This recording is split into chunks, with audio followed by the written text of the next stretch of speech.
Hey, everybody, what's going on? It's Peter Branscombe. Peter, few and far between streams Branscombe. Peter, I make dates and don't stick with them Branscombe. So what I do? Probably the probably my worst character flaw, being late and unreliable. Yeah. Anyways, how's everybody doing? Hope all have been well. Hope you have been getting by and keeping your head up above water. Hopefully you've haven't succumbed to the never-ending gaslighting that is this world today, this clown world. What's some stuff that's gone on the last little bit, guys? Well, one thing that just happened there yesterday was a that caught my attention was this RCMP officer who was stabbed to death by a transient, right, at a homeless encampment, right?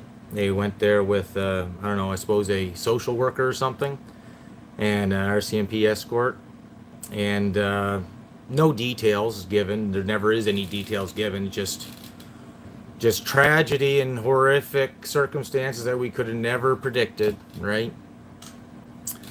And so, what happened? They went to go and break up a homeless encampment, and individual named Yang Hong Yang or something like that began stabbing another, what appeared to be a Asian woman who was a RCMP officer. Stabbed her to death. Just like that. What brought it on? Probably nothing. Besides a drug-induced psychotic episode, right? A homeless transient hopped up on drugs that in BC you're providing them with the locations, you're providing them with the needles, safe injection sites, you're providing them with all the means to be homeless and giving them money on top of it, meanwhile giving them the drugs to kill themselves and in this case kill somebody else, being an RCMP officer in this case. And then you're going to get up and you're going to say that, you know, this young lady, she walked the line of duty and she did what her job asked of her to do, and she paid the ultimate price for her service. You imagine? You imagine this woman probably in her 30s, maybe not even, maybe in her late 20s. Didn't look very old. You're just serving and protecting, and then you got stabbed to death by a homeless person that was psychotic and on drugs. Shouldn't have been on the street. Maybe shouldn't even have been in this country. Hard to say, I don't know. It's not a local name, that's for sure. But how do you reconcile that? How do they reconcile that, you know? An Asian transient stabs to death an Asian RCMP officer. Well, they don't have any, they can't get any white supremacy from that. They can't milk anything out of that one, can they? They'd just rather not talk about it, right? So, what about her family? What answers do they have? Oh yeah, your wife was killed by a drugged out homeless person, but she was doing the Lord's work by serving the government, right? Who put her in a bad position in the first place, right? And I guess the ultimate thing is why was this woman even a RCMP officer? Why was she even a cop? Why are there women cops? Yeah, it goes to show you right here how quick something can happen, and when you're dealing with a drugged out male with a knife, and you're a female that probably doesn't have much capacity about her, you don't stand much of a chance, do you? But this is the age of equality, Peter. So everybody has to have their shot. Everybody has to have their shot, right? Or stab, right? Everybody has to have their stab at it, right? Is that a good way to do it, right? Oh, here, Johnny, you have no legs, but surely you can compete in the marathon. You won't embarrass yourself. I assure you. Just try. You can do it if you believe in it, Johnny.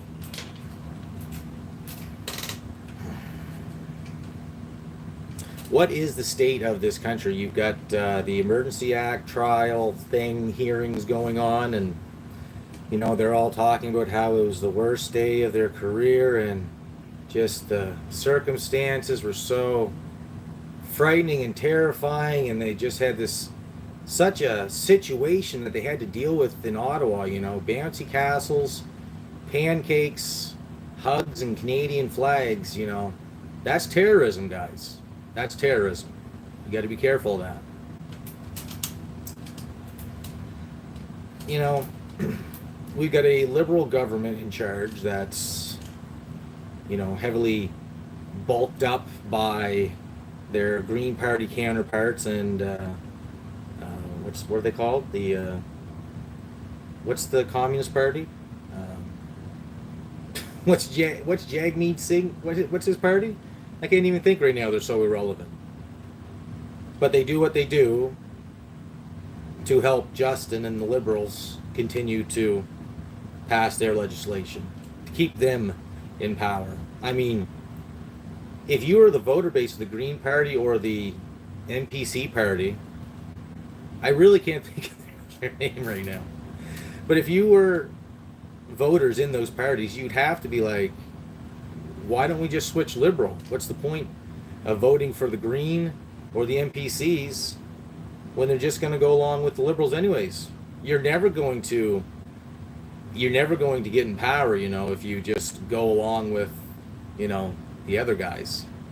Because they're always on top and you're always down here, but you're going along with them. So you're never going to get to where they are. They're always going to keep you down here, right? And then you got the PCC Party, the Progressive Conservative Party, which is an oxymoron because you can't be a conservative and be a progressive at the same time. But they think that we're all stupid. So that's what happens. People with nothing to lose, don't worry about consequences. He will now have a roof over his head and 3 meals a day. That's right, he will. He'll have a way better life in there, right? He could be on the drugs when he's in there. That's possible, but chances are, he'll just go to jail and they'll pass him through the psych wards, and you'll have these psychologists and different ones come in and interview him, and they'll write their tenures on him, and all this stuff like that, right? And so they'll benefit from this guy killing that RCMP officer. Their career will go further because this guy killed this RCMP officer. I'm just glad it was a knife and not a firearm. I don't know. That'd be really, really rough. I would have rather it been a firearm, because then maybe she would have got shot once or twice, maybe died and not bled out by 1,000 cuts. It's nasty either way, and it's not good. It's not a good situation. And do I have any love for the RCMP? No, I don't have any love for the RCMP. Do I hate all cops? No, I don't hate all cops. That would be stupid to hate all cops. But I have a growing impatience for a lot of cops and a lot of just people in general, because people don't care anymore. They've checked out. They don't seem to like to draw any conclusions. They don't want to seem to step on any toes. They don't want to seem to do anything that'll actually be a corrective measure. They'd rather just, let's see how it plays out, and then we'll deal with it then. Well, then we'll deal with the worst possible situation when it arises, even though we didn't prepare for it. But we're somehow going to be able to deal with it properly and be able to manage it in the correct way when it happens, even though we didn't do any prep leading up to it. And that's for a reason. The reason is because they are trying to demoralize everybody. That's what's taking place. It's a complete demoralization. You're You've lost faith in all of your authorities, all of your centers of power. That's gone. It's not going to come back. How can it? Myself and my trust levels with people are at a all-time low. All-time low. Um, there's lots of people in places of authority that they'll never get my respect back. I don't hate them, but they'll never get my respect. Ever. It's gone. And when they say things to me, I don't take much of what they say for anything, right? Unless it's something completely off topic and actually um, tangible and everyday kind of thing, right? Like, but even that, I'm probably not going to be in a conversation with them. Because I don't know if you know this or if you have the same experience, but there's a lot less conversations these days with people that you know. Nobody wants to talk about anything. You try to have relationships with people in real life, and it's empty. It's hollow. There's nothing to it. There's no cohesion, right? And then when you don't feel any cohesion, then what do? You begin to just kind of pull back from it, because is it the fact that, they're one way and you're one way, so therefore you've reached an impasse? What do? You just continue on with your life, continue on going through. You've X'd out one other person from your life because there's no more connection there. Your connections are getting less and less. You become more isolated. With the isolation comes, depression and anger and resentment and all this stuff like that. And then what are you to do with all that? It's almost like they're trying to get you to bubble up in order for you to act out and do something crazy, so they can put that label that they have hanging over your head officially on you as a tag, right?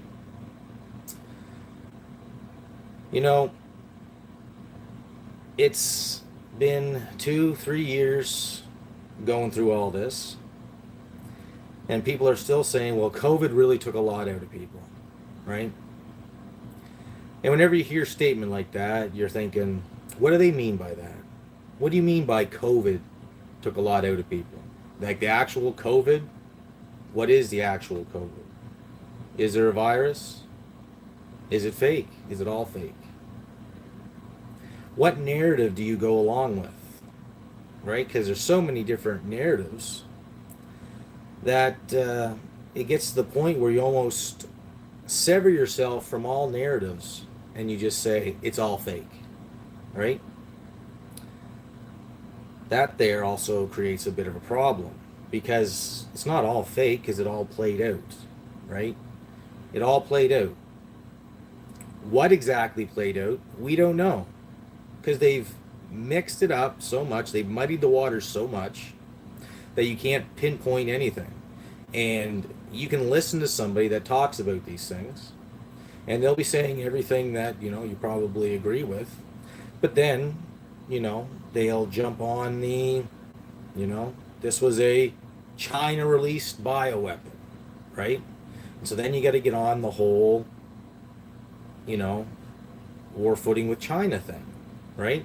But there is also a war footing with China that is taking place, right? Because there are geopolitical things that are taking place. There are new powers that are rising. There are old powers that are failing, and that's part of the whole kit and caboodle, right? Everybody was hit with this deception, right? But still, the world carries on, right? Everybody was hit with the deception, but there are narratives all throughout in different areas regarding different things. One thing that we can get down to, and we can, come to grips with, is the fact that they have been testing this stuff. They've been working on these viruses. This is nothing new. This has been around for 30 plus years. Them talking about these things goes back far beyond that. Them talking about weaponizing viruses and creating viruses and different strains and stuff like that. All that stuff, like everything that's happening today, it didn't just come about with Trudeau or in the last 10 years. Everything that we're seeing today was all documented at least 100 years ago, if not more. You can find documents, right? You can find that in different times in the last century that people were talking about this stuff at different points in time. And then something happens that gets everybody off topic and clears the board, and then people got to gather the information back together again and come to the conspiracy forum once again, right? William Guy Carr, after World War II, this guy was holding these big lectures where he talked about the whole point of World War II, where he talked about the whole point of Germany and the Nazis, and what the whole point of bringing up Germany as a bulwark against communism, only for communism, right, to become stronger and dominate all of Europe. Okay? They had to get the Americans into it. The Americans, they were, isolationists. Canadians, we were isolationists. There were lots of countries that were isolationists when it came to World War II. They weren't going to get involved with it. They didn't want to get involved, but there are certain influences throughout the country, certain influence that also influenced other revolutions in other countries like Russia, the Russian Revolution, the Bolshevik Revolution. Well, those same people that were busy getting that underway, they were doing the same thing in the United States and in Canada.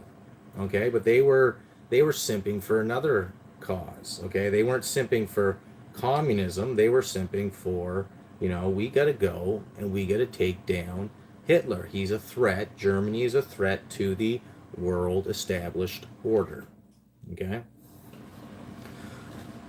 Well, once World War II was done, right? Everybody's like, okay, Germany's done, the Nazis are done. Now let's just give all of Europe to communism, right? Russia came in, they totally went through Germany, raped, plundered, pillaged, all that stuff.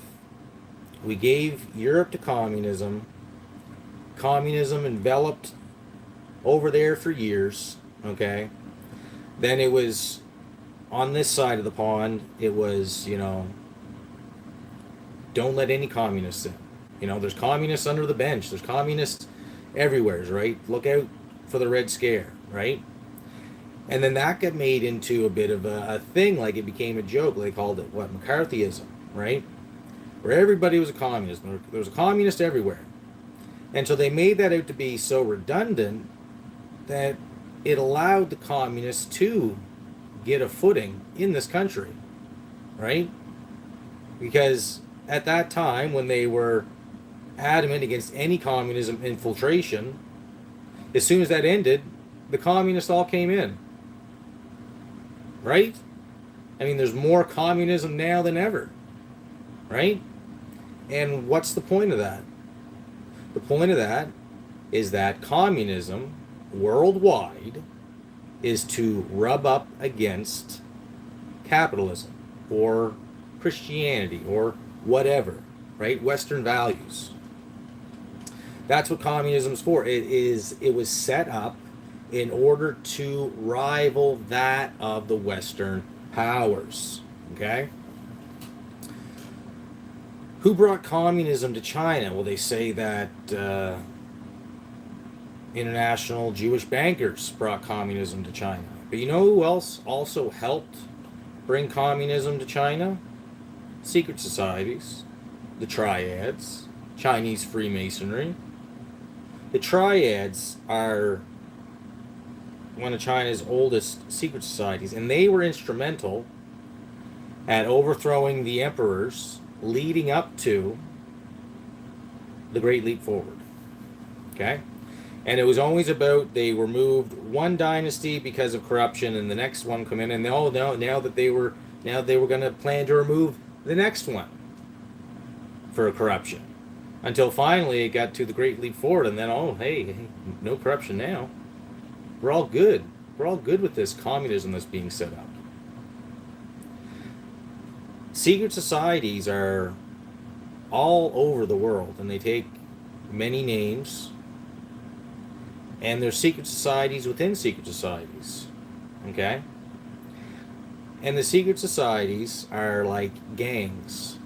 Because street gangs, criminal organizations, the criminal underworld, are, in fact, secret societies.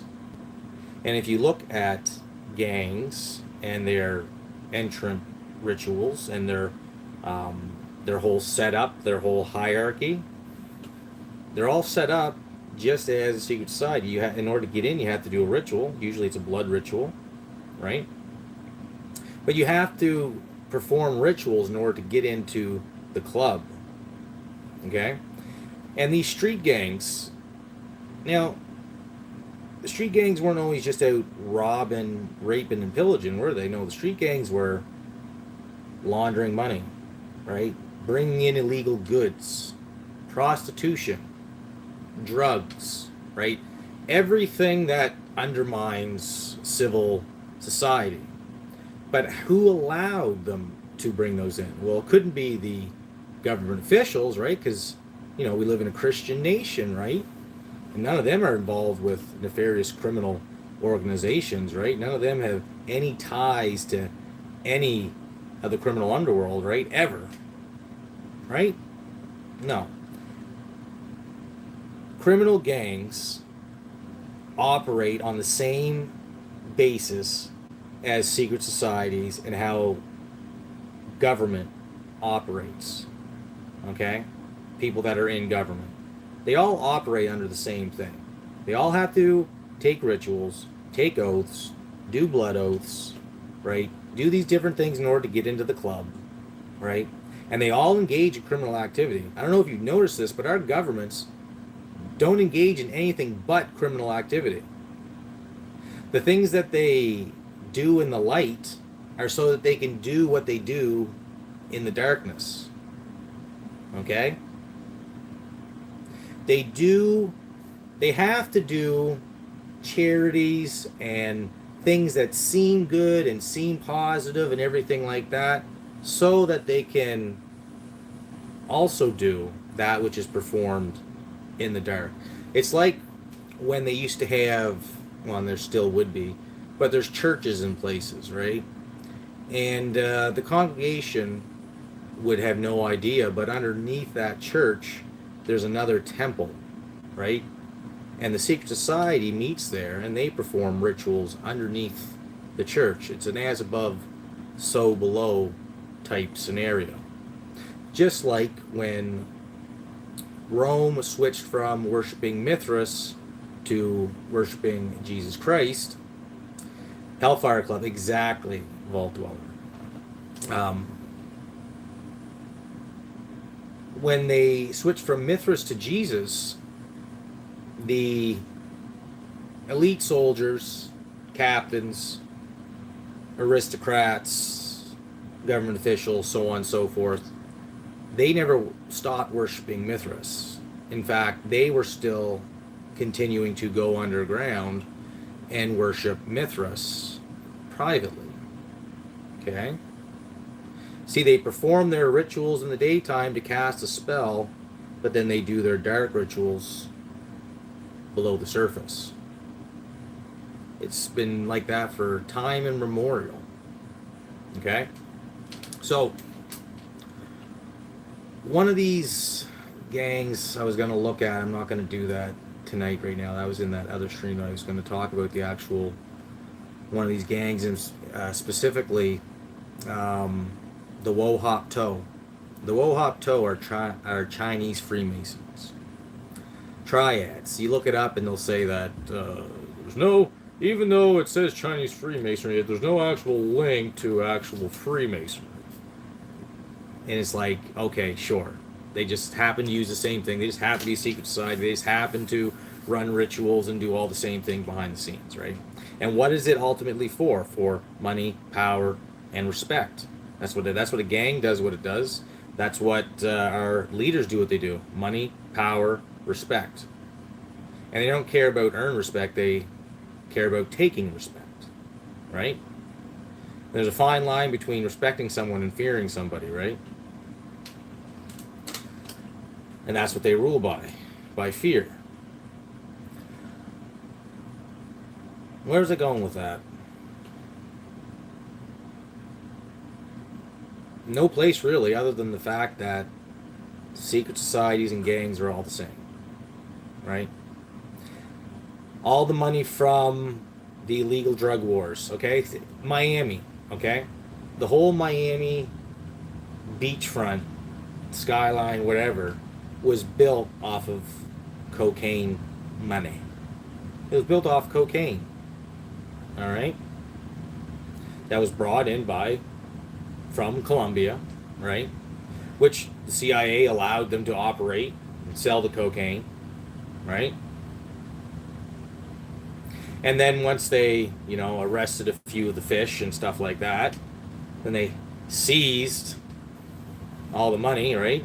And they used that drug money to rebuild Miami, right? Make it into a flourishing downtown, a flourishing beachfront, right? When you look at all the major cities in the United States and in Canada, when they were first building them up, they all had underground systems in them, right? Where all the underground activity took place.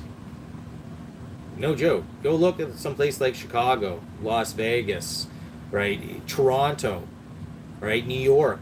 All these places, they have catacombs underneath them where all of the major business was done. Skull and Bones, opium trade, exactly. Exactly. It's all about the order of death. Okay? It's all about the order of death. And speaking of blood cult, I was watching this video by the Thinking Atheist, which to me is an oxymoron. Because how can you be a fool and think? Right? How can you be a fool and think? Right? You say you're an atheist, you're a fool. Right? Because an atheist says, most of the modern atheists say, I'm not saying that I don't believe it, I just need it to be proven, and there's nothing that's proven to me, right? Their little finite mind, right? Their little finite brain needs to be proven by the God of this universe that he exists. If you can't go outside and look at nature and just look at the things around you and how nature operates, and just look at your own body and how it operates, and to think that God didn't create that, and that itself is the expression of God shown to you every single day, and you're gonna say, I just don't know. It's so commonplace that humans been around for so long, it's so commonplace that it really is a body that amazing anymore? Is nature that really that amazing anymore? Right? It's because these people, their minds have been darkened and they've been dumbed down to where they don't see nature and the natural order of things as being significant or anything like that. The only thing that they get their pleasures from is the next friggin' X-Men movie, or the next sports ball game, or the next booster shot. Okay?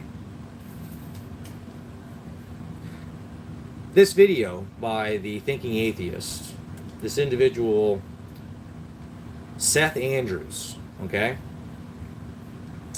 And it's called Blood Cult, The Weird Wild World of Christian Rituals, okay? Now, I don't even really want to play it because you're going to have to sit here and just listen to it.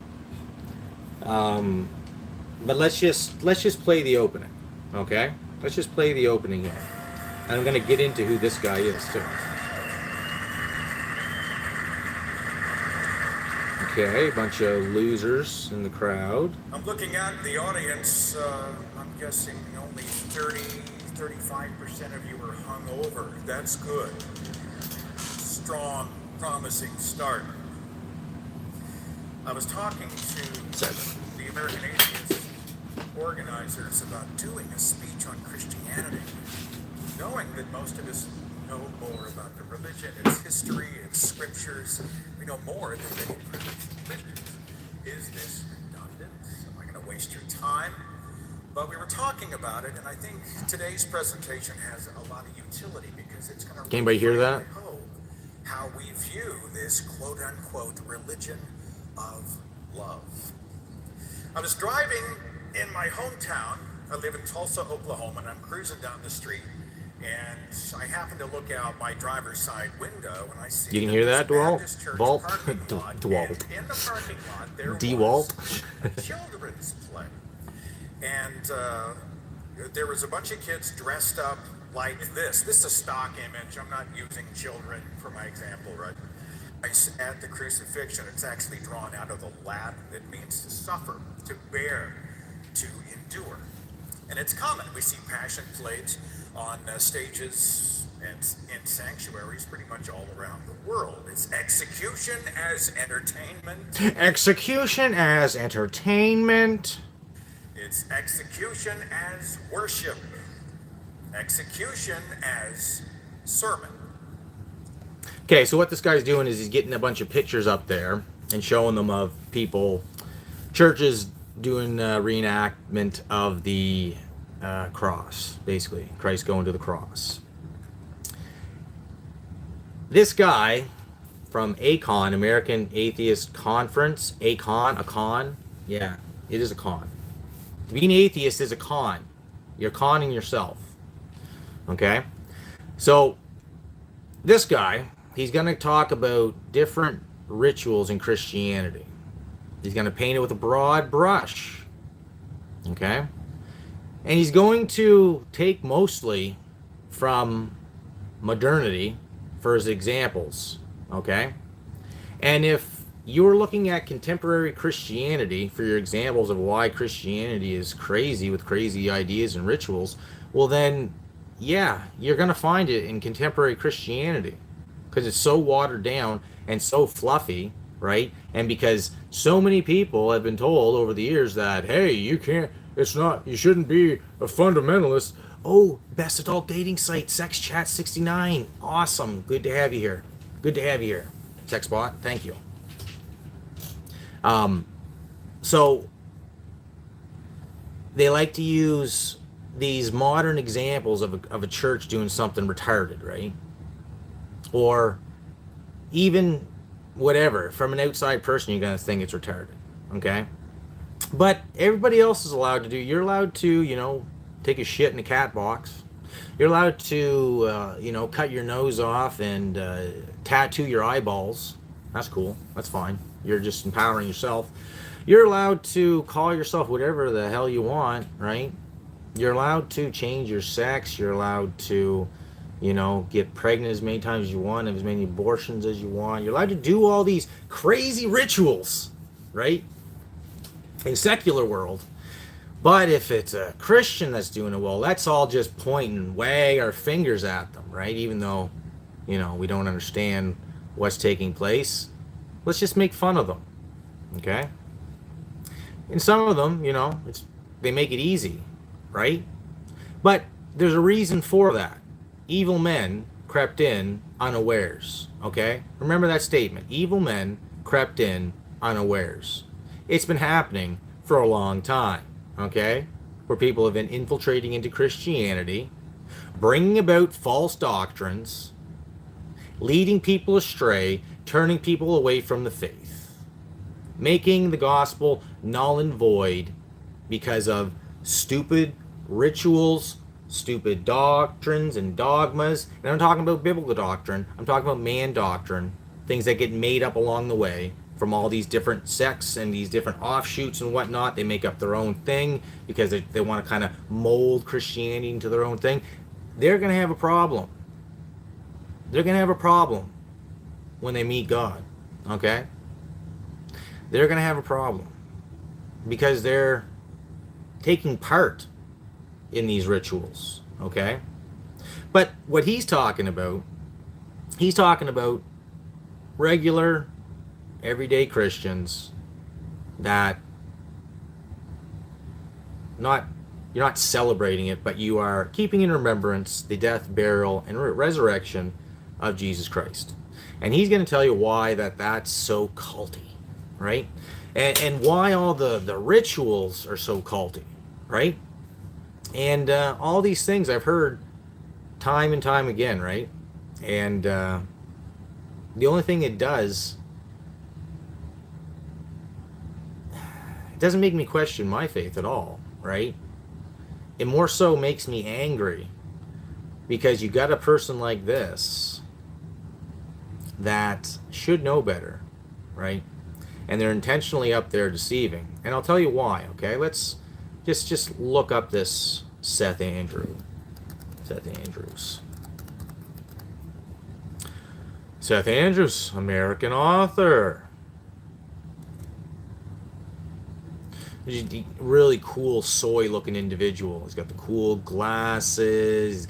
He's got a goatee. You know, super cool. He's got the radio voice. Super cool dude. Seth Andrews, born April 12th, 1968, is an American activist, author, and speaker on the subject of atheism.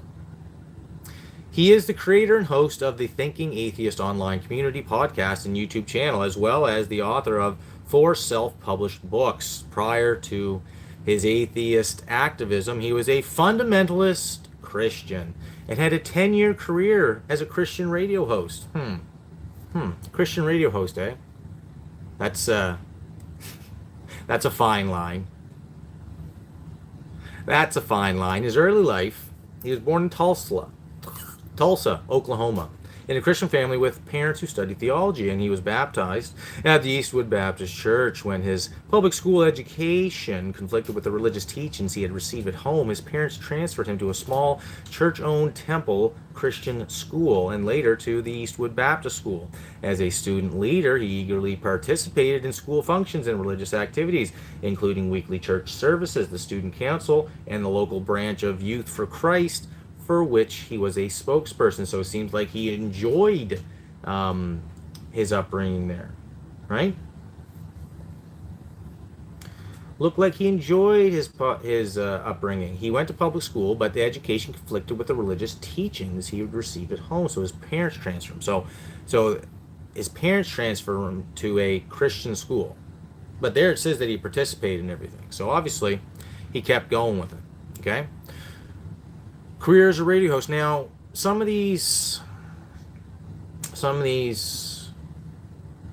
churches, some of these people, some of these parents, okay, I know some of these different people like this, they come from Christian homes where they are very much involved with the church, okay? And whenever they see anything taking place in their child's life that seems to be conflicting with what they should be hearing, they pull them away, right? And they try to get them away from the stuff, right? Which is good. You are protecting your children, right? But there also becomes this push where they have to be involved with everything, or else they're not going to be involved with anything, okay? And that can lead to, just like if you're just a normal kid and you grew up and you played hockey or some kind of sport, right? You receive a lot of pressure to play that sport, and if you receive too much pressure to play it, eventually you stop liking it, you stop enjoying it, right? And you just want to be done with it. Well, that's what happens to a lot of Christians as well, right? And mostly it happens to Christians whose parents do not bring them up and teach them anything about the world. They just try to shield them from the world without teaching them about the world. Okay? I think a person needs to know what is going on in the world, right? A person needs to, that my same thought. I was thinking either Masonry but it said Baptist. I was thinking it had something to do with Mormonism, but Baptist, yeah, it's probably tied with some Freemasonry. Okay, because there's a lot of Freemasonry tied in with the Southern Baptist conventions. So, yeah, you get pushed into a lot of this stuff, and eventually, when you grow up, that stuff isn't all there, and you have to then choose, right, what you're going to be involved with.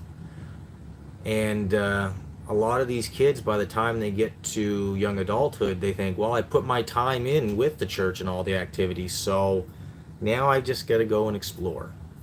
Okay? And a lot of them never come back. Because a lot of them, their faith was never grounded in Christ. It was founded in their affiliation with their church, their affiliation with the church groups, right? With the choir, with the band, whatever. And that's where it ends up ending.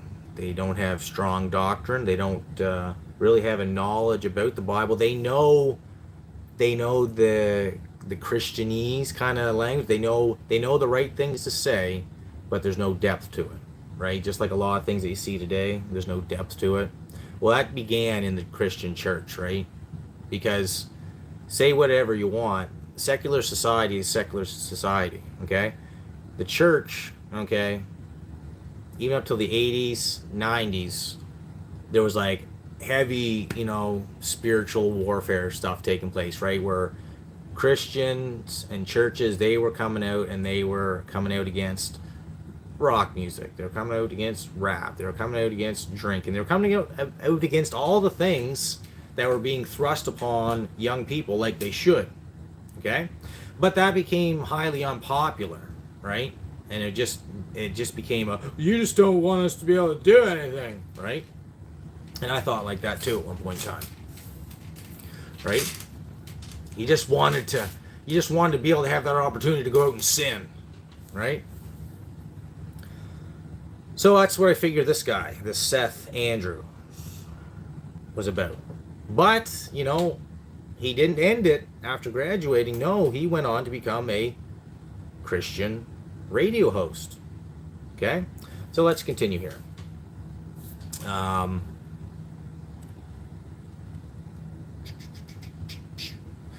So Andrews was a fan of contemporary Christian music. He hosted the morning show on Christian radio station KXOJ-FM from 1990 to 2000. So he hosted a contemporary Christian music radio show, morning show, for 10 years. Well, you know what? 10 years hosting a contemporary Christian music morning show? Yeah, you probably did become an atheist by the end of it. I have no doubts. Because Christian radio, contemporary Christian radio, sucks. So shallow, so void of doctrine. It's so New World Order-ish, right? It's all about, how we can live better with everybody. Right? And just accept everybody. A lot of music that's just vain repetition over and over again. Holy, holy, holy, holy, holy, holy, holy, holy, holy. Rain on me, oh, won't you rain on me. Right? Just a lot of fluff and garbage that keeps Christians dumb doctrinally and turns non-Christians away. Because they're just taking that which is secular and trying to mold it into something Christian. Right? Without being really unique, because they literally take from the secular sources and again mold it into a Christian worldview. And that ain't right. That's not what you're supposed to do. You're not supposed to take horses from Pharaoh. Okay? Now here's the real thing, okay? This is the number one. The 1997 death. So this was 3 years before he quit it. 1997 death of Christian songwriter Rich Mullins in a traffic accident played a role in Andrew's initial doubts about the truth of Christianity. He later commented, as I spoke words of comfort to our listeners and callers, I struggled to reconcile the notion that the God of Matthew 10, the one who considered us worth more than many sparrows, would design or abide the taking of Mullins' early life in such a pointless, gruesome manner. The terrorist attacks of September 11, 2001 also played a role in strengthening Andrew's doubts about religion and leading him to apostasy. In an interview with Rob Palmer for the Center of Inquiry, Seth stated, after an arduous year, I realized that I had been living an inherited belief system and that the Bible is unsustainable scientifically, historically, and morally. Okay. How much time do we got to unpack that? So, this guy who's a Christian, solid in his faith, okay? Christian songwriter dies in a traffic accident, and somehow that's God's fault. Somehow God wasn't there to save Rich Mullins from a pointless, gruesome death. Well, he let his son die on the cross. Father, why have you forsaken me? Did you forget about that?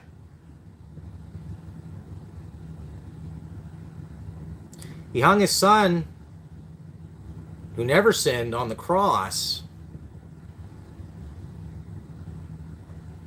Okay? I'm sure Rich Mullins sinned at some point in time in his life. Death comes knocking for everybody, Seth. You know this. It's designated for everybody to die at some point in time. So why are you surprised that Rich Mullins, even though was a Christian contemporary singer, that he would die in a horrific car accident so young? Jesus was pretty young.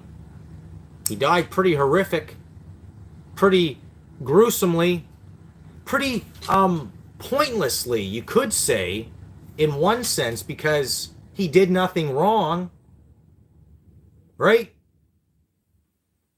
But maybe God shouldn't have sent his son to die. Maybe he was wrong in that initial thought, right? Like, I would dare say that Seth Andrews was never a Christian, guys, that he never believed, that he never understood the gospel, ever. Because it's guys like this that have been, I was in the ministry, and I was a preacher here and there, and blah, blah, right?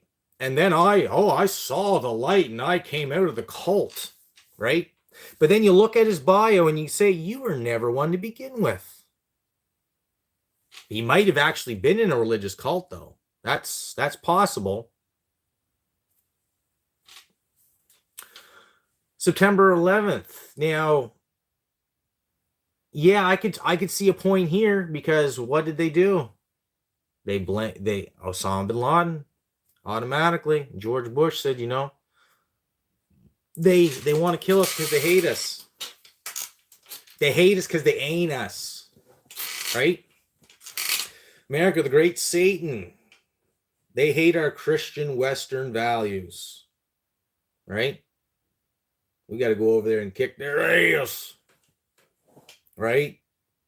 And then you seen all the religious sections of society, they were all jumping on board with that because they thought this is it.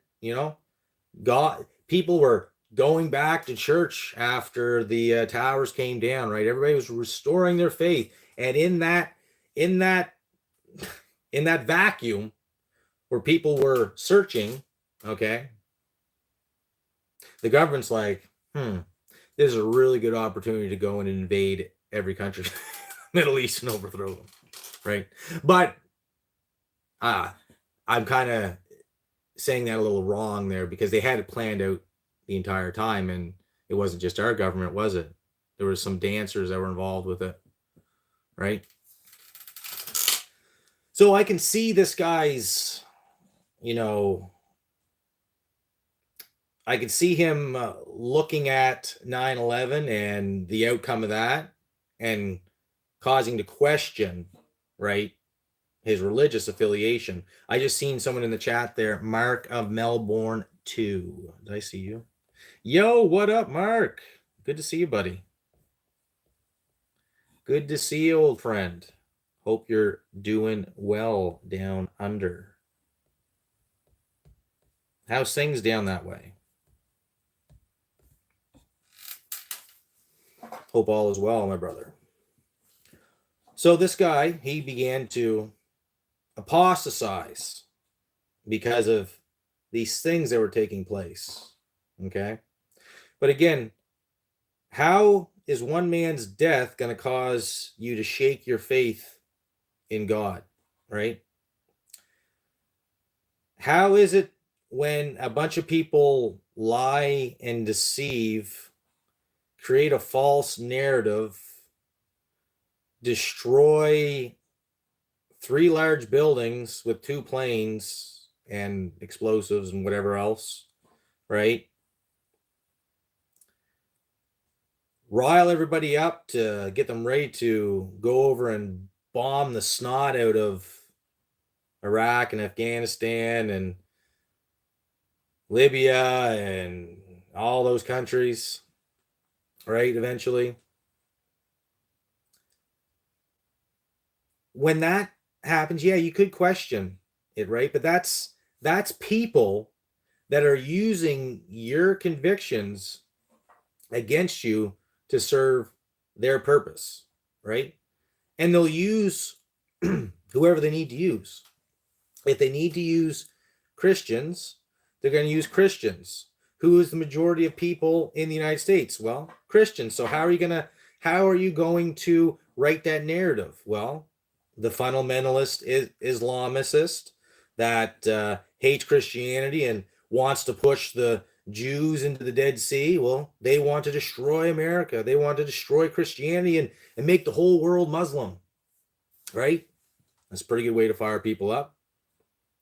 Hitler's killing all the Jews and he wants to turn the whole world into Nazi Germania.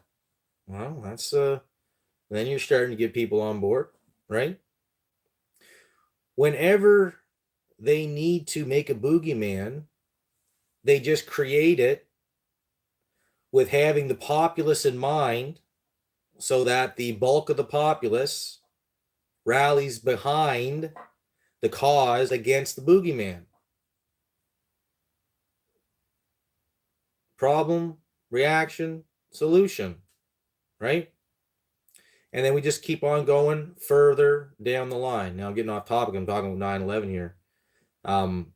Yeah, so this Seth Andrews guy, he was never grounded in his faith. He doesn't talk about Jesus Christ in this, well, I guess it's just a Wikipedia thing anyways, but it says in The Thinking Atheist in 2004, Andrews watched a video of atheist Christopher Hitchens debating Rabbi Shmuley Boteach, which made him decide to leave his faith. In 2008, he finally told his family and friends he was an atheist. Finding no community of other atheists in the area, he decided to build an atheist community online. Did I read that correctly, guys? In 2004, Andrews watched a video of atheist Christopher Hitchens debating Rabbi Shmuley Boteach. which made him decide to leave his faith.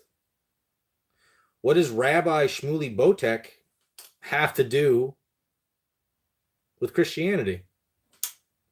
I'll be back in 1 second.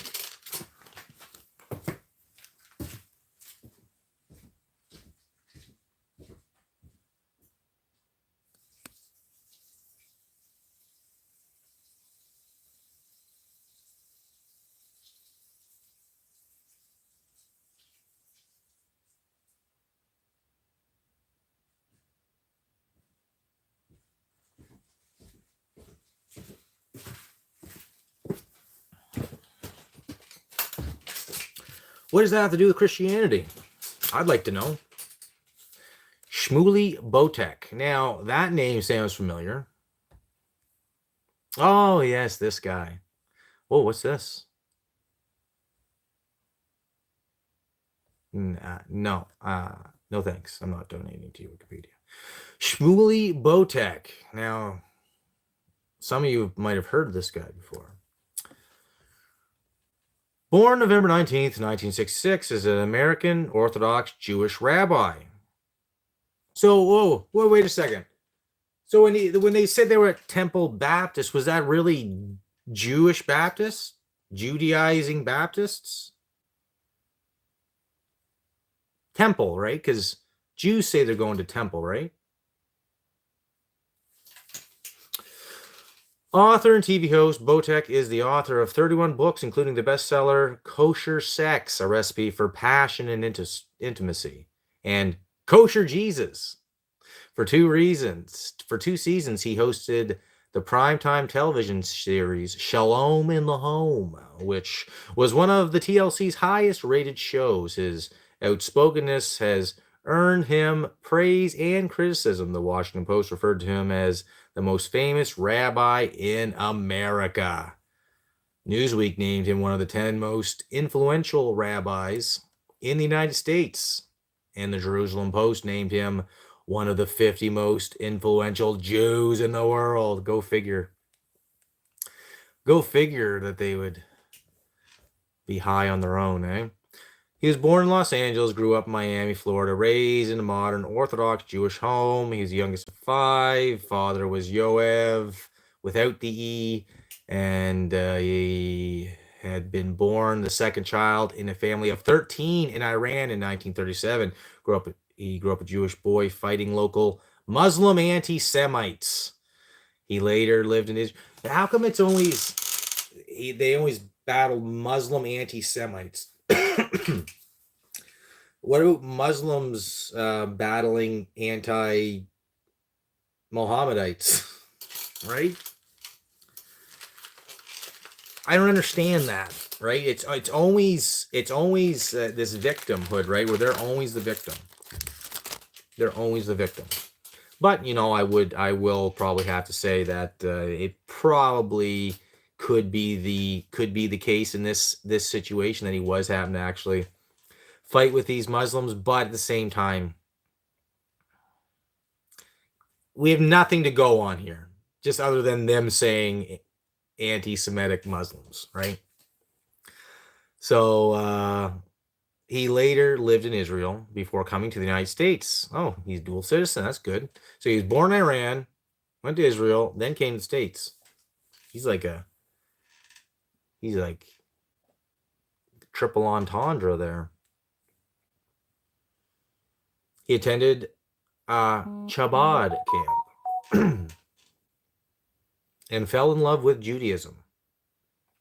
The Lubavitcher Rebbe became his patron, and at age 13, Botek joined the Chabad movement, also known as the Lubavitch, a Hasidic philosophy that traces back 250 years to Lubavitch, Russia. At age 14, he decided he wanted to become a rabbi to help heartbroken people. He studied a series of yeshivas in Los Angeles, New York, and Jerusalem, Israel, for 3 years at Torah Emet Yeshiva. He ultimately chosen to be one of the 10 Chabad students sent to Sydney, Australia to start yeshiva. In Sydney, he met the parents of his future wife, Debbie. Her Debbie Botek met her when she was 21, and they married in Sydney, 1988. He then returned to New York and took Semeka rabbinical ordination in 1988. By 2019, Botek and his Australian wife Debbie had 9 children. 6 of them were born in England. They reside in Inglewood, New Jersey. Traveled man, the international Jew, one could say. So Adam Green has covered this Shmuley Botek quite a bit. And so I'd like to understand exactly where this guy arguing with Christopher Hitchens would cause him to lose his faith. So was he really grounded in Christianity, or was he grounded in Judaism? Right?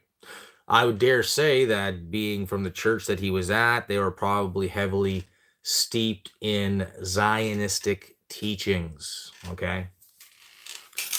Now, Zionism, guys, hasn't been in the church that long. It's been just over 100 years, right? Same amount of time that most of the stuff that's taken place has taken place in the last 100 years. Okay? A lot of stuff. A lot of stuff. And a lot of these things, they happened quite close in time frame too, right? Like when you start looking back in history and you start realizing when these things all took place, and you start kind of correlating the timing of these events and where they were happening, different places in the world, right? It's all very forward moving and progressive, we'll say. What's everybody saying here in the chat? Do we still got the sex pod in there? Kale Schnell, yo. Gary Gluska, good evening. So anyways, the Shmuley Botek, he's part of the Vod Lubavitch Shalom Hala in the home. Okay. So what is the Jews? What are they ultimately trying to do? They want to destroy Rome, right? They want to destroy Rome, the Edomites. Okay. I got something here I want to read to you.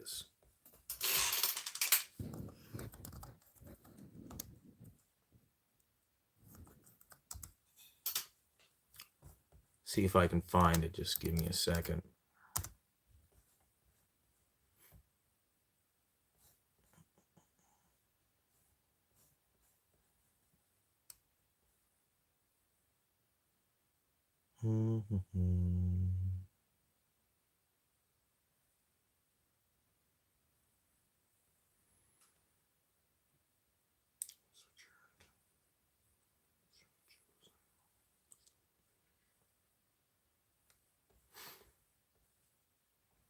Psalm 105. Oh, give thanks, Lord.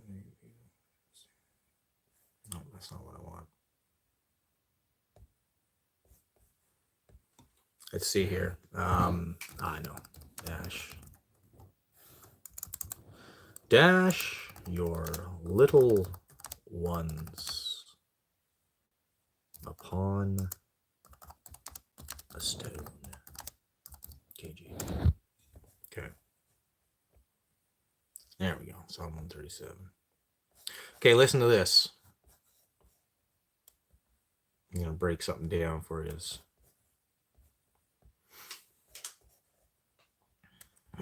Psalm 137. By the rivers of Babylon. Okay, so this is during captivity. Okay, 70-year captivity. Nebuchadnezzar came in, did his thing, took away the people captive, killed those who fought against him. By the rivers of Babylon, there we sat down. Yea, we wept when we remembered Zion. So they're at the waters, the rivers of Babylon. They're remembering Zion. They're remembering Jerusalem.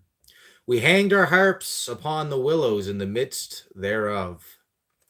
For there they that carried us away captive required of us a song, and they that wasted us required of us mirth, saying, Sing us one of the songs of Zion. How shall we sing the Lord's song in a strange land? If I forget thee, O Jerusalem, let my right hand forget her cunning. Let my right hand forget what it's going to do. Okay? If I do not remember thee, let my tongue cleave to the roof of my mouth, that I never speak again. Okay? If I prefer not Jerusalem above my chief joy. Remember, O Lord, the children of Edom in the day of Jerusalem, who said, raise it, even to the foundation thereof. O daughter of Babylon, who art to be destroyed, happy shall he be that rewardeth thee, as thou hast served us. Happy shall he be that taketh and dasheth thy little ones against the stones. Now, the blood cult guy, he would be like, yeah, you can't read this without knowing that the Bible's crazy and that God's full of bloodlust and that there's no morality and blah, blah, blah. Okay, so Nebuchadnezzar, God's chosen servant, was raised up. A very large army, a very strong nation. He was the head of the statue, the golden head of the great statue in Daniel's vision. He was brought up by God, his servant, to go and show Israel who God is. Why? Because God showed Israel the oracles of God. He gave them the commandments. He gave them all they need to know. And yet they rebelled against the Lord and did evil in his eyes, in his sight, and they did not repent of their wickedness, and they doubled down and they tripled down, okay, in their evil. What were they doing? Well, they were going to altars of Baal, where you would have sex workers, right? You'd have the high priestess, and you would have the temple prostitutes, all the fags would be in there, and there would just be orgies. Orgies in the temple of Baal. Why?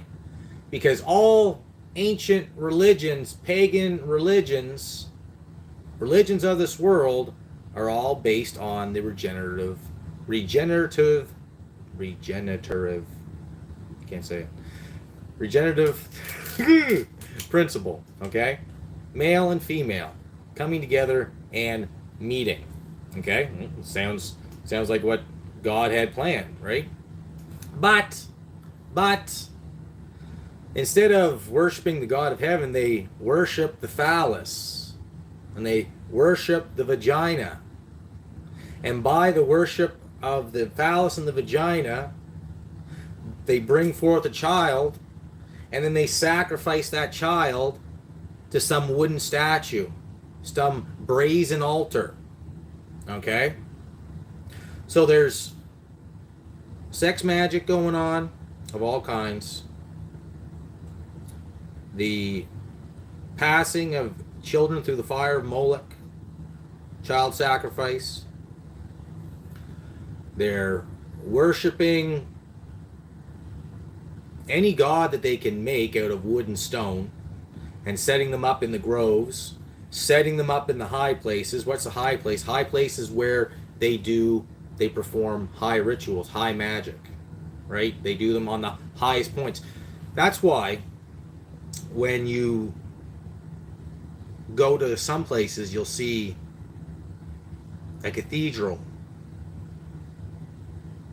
and it'll be sitting up on the highest point in the town. So that's an idea of the church, right, and God being over that area, that locale. Well, these people would have their high places to their gods, right?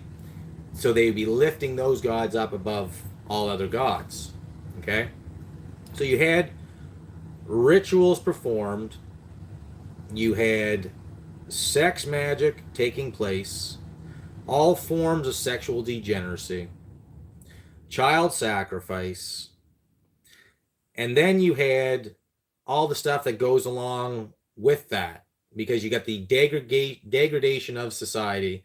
So then you have thieves, adulterers, murderers, railers, vile individuals, all these people come to fruition, right? Why? Because when the leadership is rebelling against God, the citizenry will either rebel against God with them, or they'll be completely complacent to what's going on around them, much like what you see today. You see a lot of people being complacent to what's going on around them, and then you see a lot of people that are actually going along with it. And you see people rejecting it, but a lot of people that are rejecting it don't really know quite why they're rejecting it, other than they know that it's wrong. But why do they know it's wrong? That's where they have to come to that conclusion themselves. But anyways, all this stuff was taking place. Nebuchadnezzar was brought up, not a child of Israel, not a Hebrew or anything like that, but somebody that would have been worshipped as a god, right? Someone that would have been looked at as a god, would have been adorned, right? The leader of a nation, the king.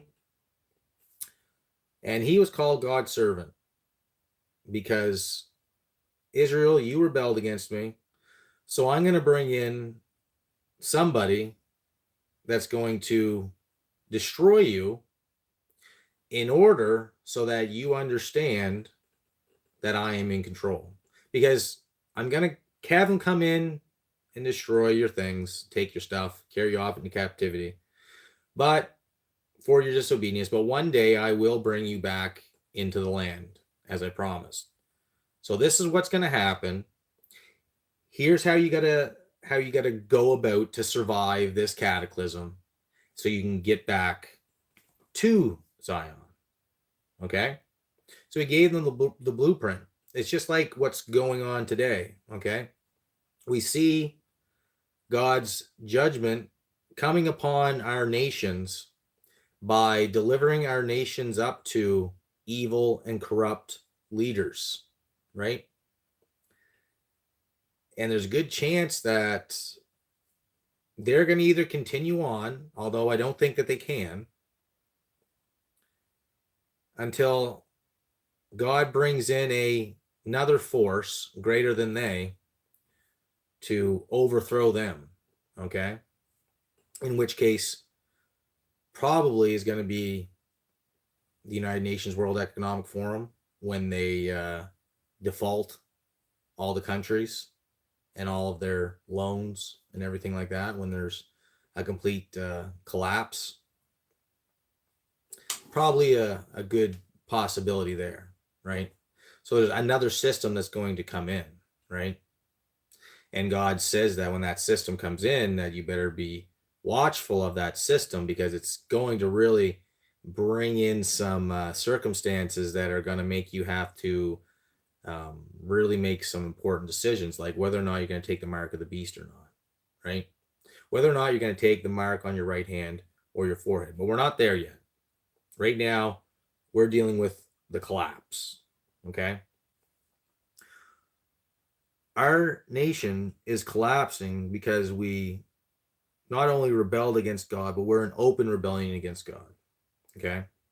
And there's no visible indication that any of our leaders plan to turn this around at all, okay?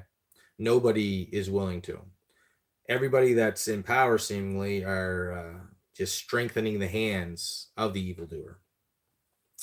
They're not a terror onto the evildoer, but no, they strengthen the hands of the evildoers, right? Look at this incident with the cop, right? No, not even looking at the incident with the cop. Look at the incident with our government. They are strengthening the hands of pedophiles, quite literally, right? By giving them access, telling you that they have to have access to your children. Okay? They're strengthening the hands of the evil while you speak out against it and you're being labeled as if you're the intolerant bigot. Okay? Things that 20 years ago, we wouldn't even be having this conversation.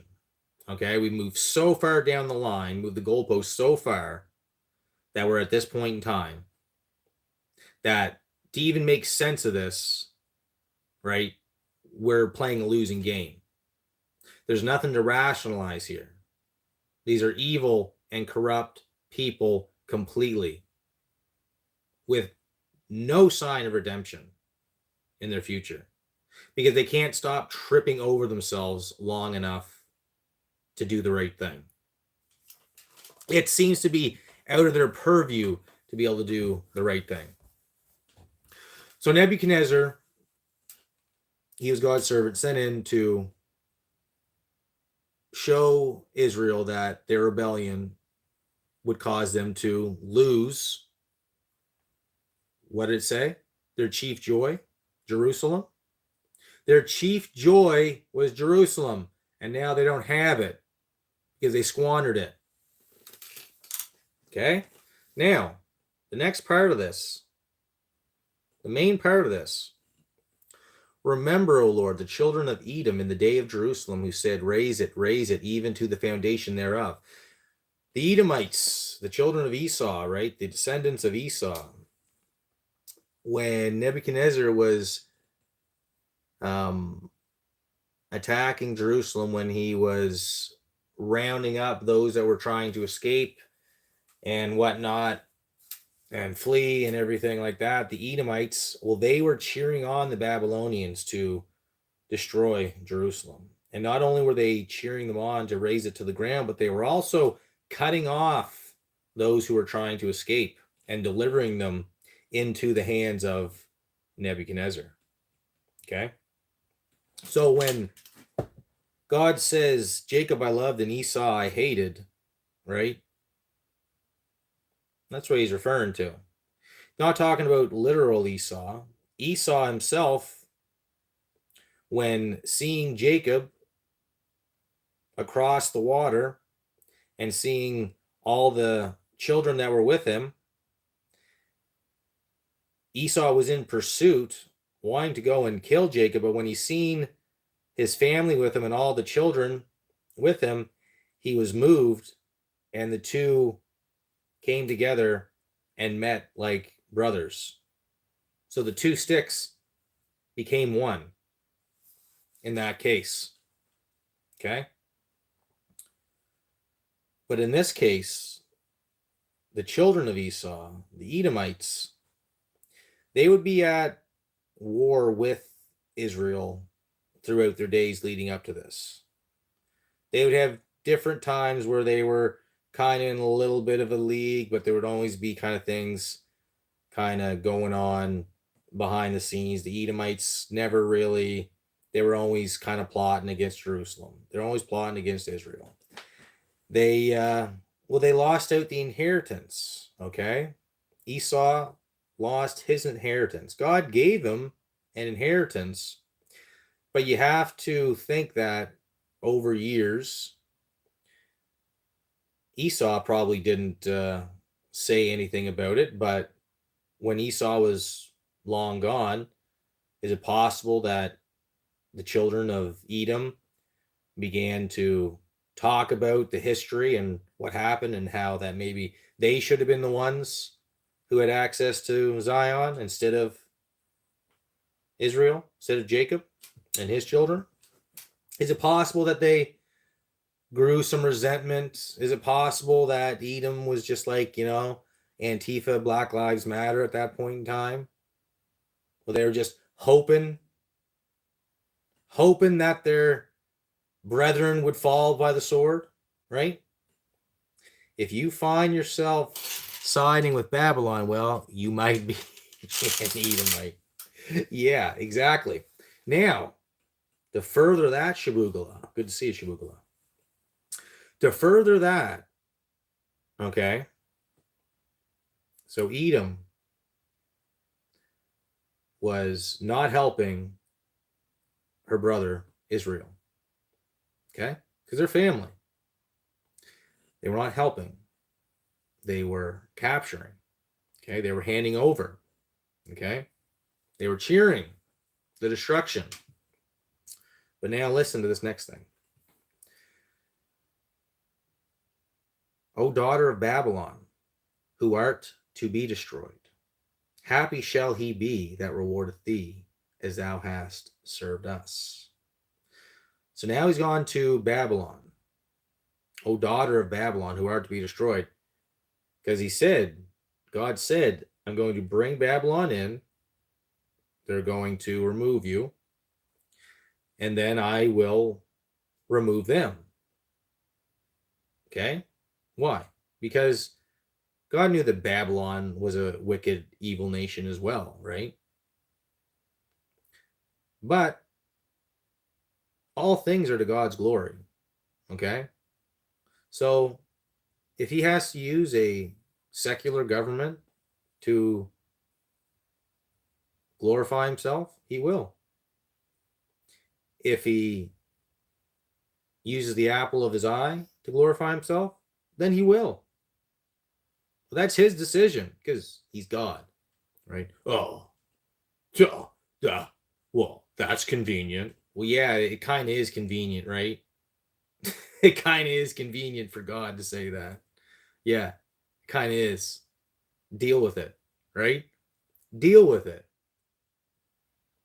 You don't like what God is doing, well, then you need to take it up with God, right?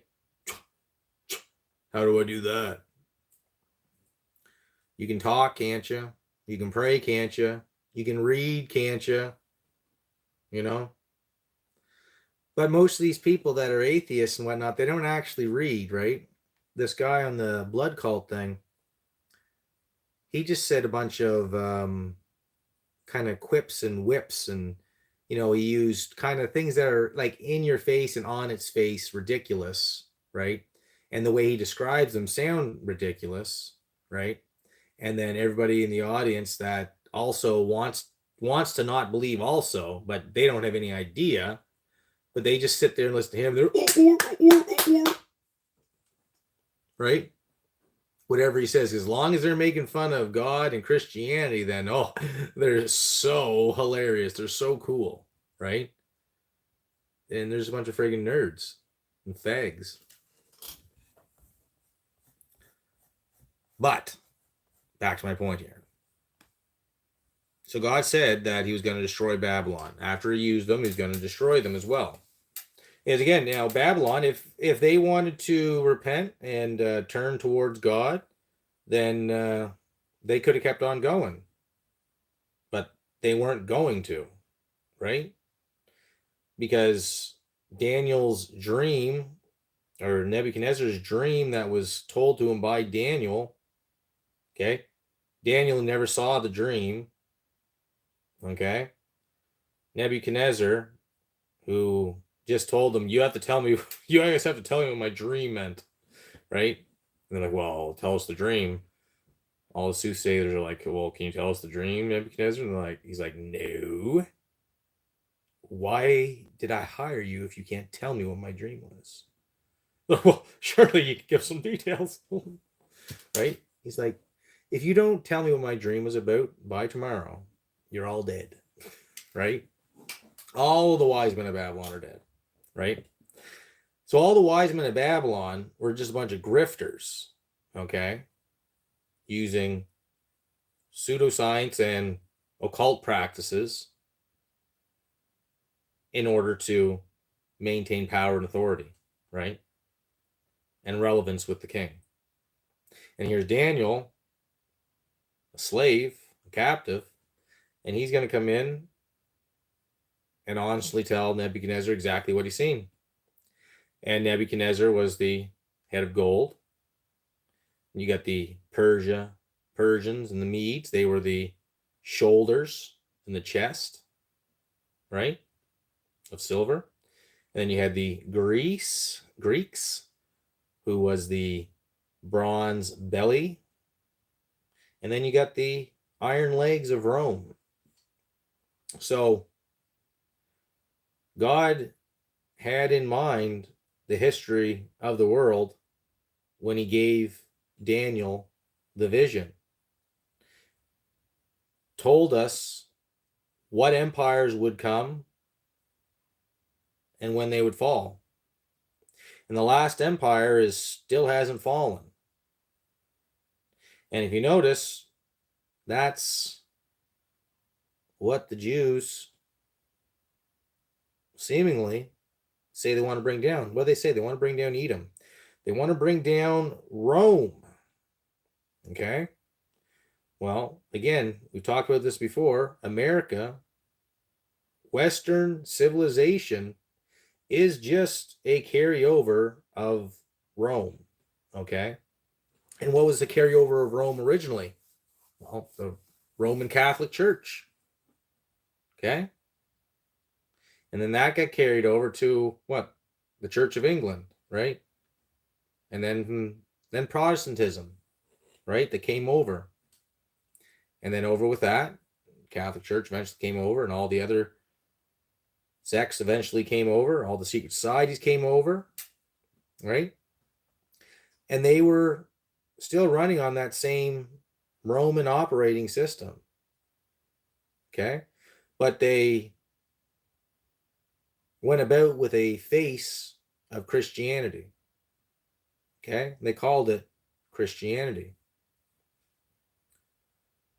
Now, does Christianity exist in the West? Yes, of course it does. There's believers of the body of Christ all throughout the world, and definitely a lot that are in our Western nations. Okay?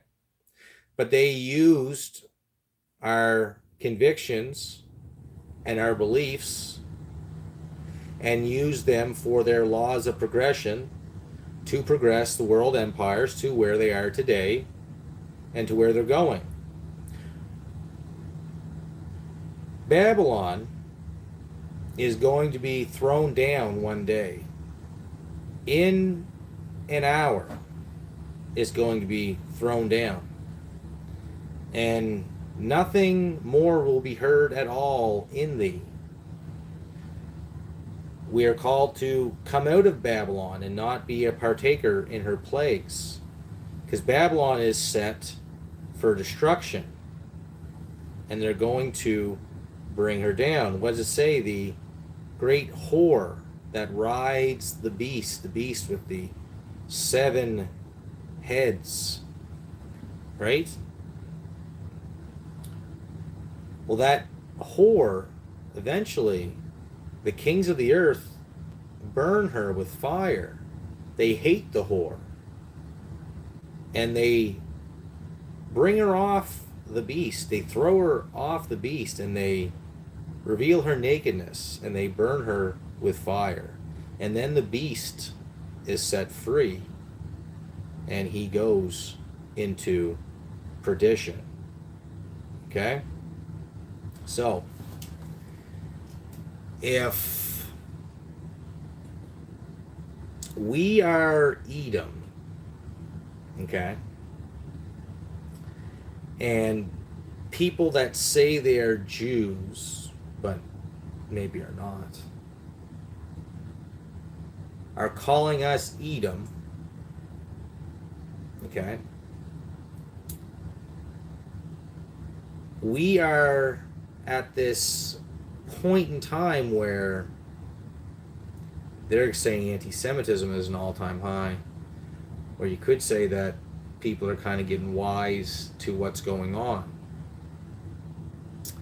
Or you could say that people are not wise to what's going on, and in fact are being led down this path of deception to accept their own destruction. What do I mean by that? If Edom said to Babylon, raise it, and we are representative of Edom, and we begin saying, raise it, right? Destroy all Jews.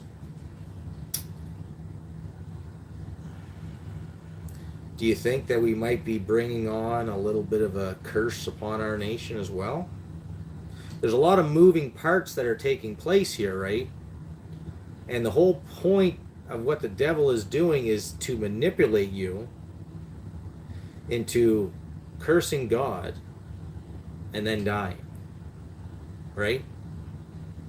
So if he can convince you to hate God's people, if he can convince you that Jesus Christ dying on the cross and the concept of him washing away your sins by his blood, if he can get you to turn against that and call it a, zombie cult, right? To deny the Son, then they're doing their job exactly to the point. If they can convince you to deny Christ, then you are doing exactly what they want you to do. And they're not only telling you to deny Christ, but they're also telling you to hate all Jews. Okay? I don't expect anybody to believe anything that I'm saying here. I don't expect you to have your mind blown and think, "Wow, that's really something cool." But I just want you to think about that, and think about all these people out here that are throwing around words, right? They do that in order to catch you up, right? So a Jesuit, their oath is to blend in wherever they are. And their whole point is their whole motto is the same as the oath of the Illuminati, the Illuminist, right? Bringing down all governments, nations, institutions, religion, right? Jesuits, same thing. Exact same thing. Freemasonry, same thing. They disguise themselves as whoever, wherever they are. If they're a Muslim, then they disguise themselves as a mullah, right? Think about the mullahs, right? And the mufti over there in the Middle East and whatnot. Think about those different ones. Those guys are part of secret societies too, guys, right? The Muslim Brotherhood, ISIS, Al-Qaeda, those are all secret societies. You don't just get into them, right? You got to be initiated in. The Blavatsky agenda, the externalization of the hierarchy. Blavatsky, who herself was a Jew, but she hated God. She hated Christ. If you hate Christ, then you hate God too, right? And that's what these people hide behind. They're like, "Oh no, I don't believe in Jesus, but I'm a Jew, so therefore I love God." Right? But Jesus said that you claim to know Moses and, you claim to follow Moses and everything and whatnot, but if you followed Moses, then you would know that everything that he taught, all the commandments that were given, everything from Moses up to here leads to me, right? So if you believe that, then you should believe me. But because you don't believe me, then I dare say that you never believed in the first place. That's Christ's words. So that's why I say this about this Seth Andrew.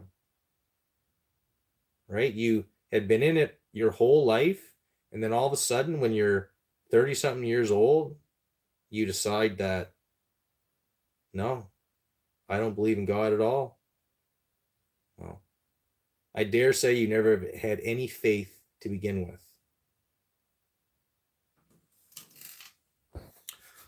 O daughter of Babylon, who art to be destroyed, happy shall he be that rewardeth thee as thou hast served us. Happy shall he be that taketh and dasheth thy little ones against the stones. Just as Babylon did these things, eventually someone's going to come along and do the same thing to them. And then the next empire, same thing happens to them. Same thing happens to them. It just keeps on repeating itself. It's very repetitious. Right? That's how you know there's an order of things. So this blood cult, Seth Andrews, he talked about communion, okay? And he would go and jump between making fun of fundamentalists, Christians, Western American Christians, and then he would also combine Catholicism with it, right? And that's what oftentimes they do. They will combine anybody who says they are a branch of Christianity and claim that, well, hey, how can you say that they're not Christian, right? Who made you the arbiter of truth? Well, the Bible kind of lays out what's true and what's false. And if you read your Bible, you can tell what is man's religion and what is God's religion. Okay? So when it comes to the communion, it's always a big laugh. I've heard this many times, right? You're drinking and eating the literal body and blood of Christ. How sick is that? How demented? How, zombie apocalypse is that, right? How vampiric is that? Well, do you not think that Christ had a little bit of an idea when he told the disciples at the table to take this bread? It represents my body, which has been broken for you. Take this wine, the cup, is my blood that has been poured out for you. Right? Now, you not think that he already knew that cannibalism was a problem?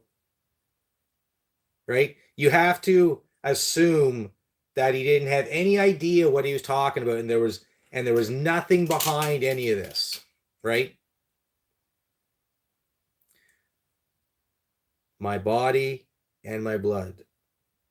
His body was broken. His blood was spilled.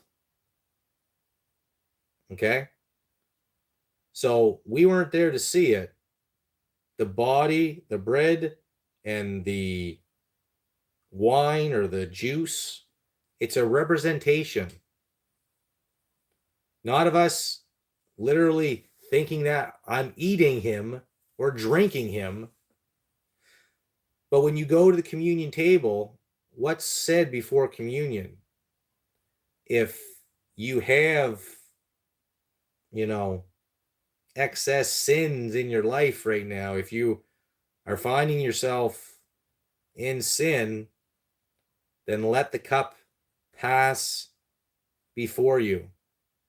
Otherwise, you're drinking the cup of indignation against you.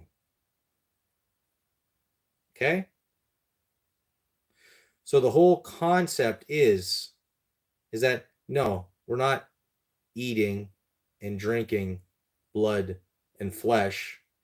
We're remembering the blood that was poured out, the flesh that was broken for us, and understanding that we're trying to live our life in accordance to God, okay?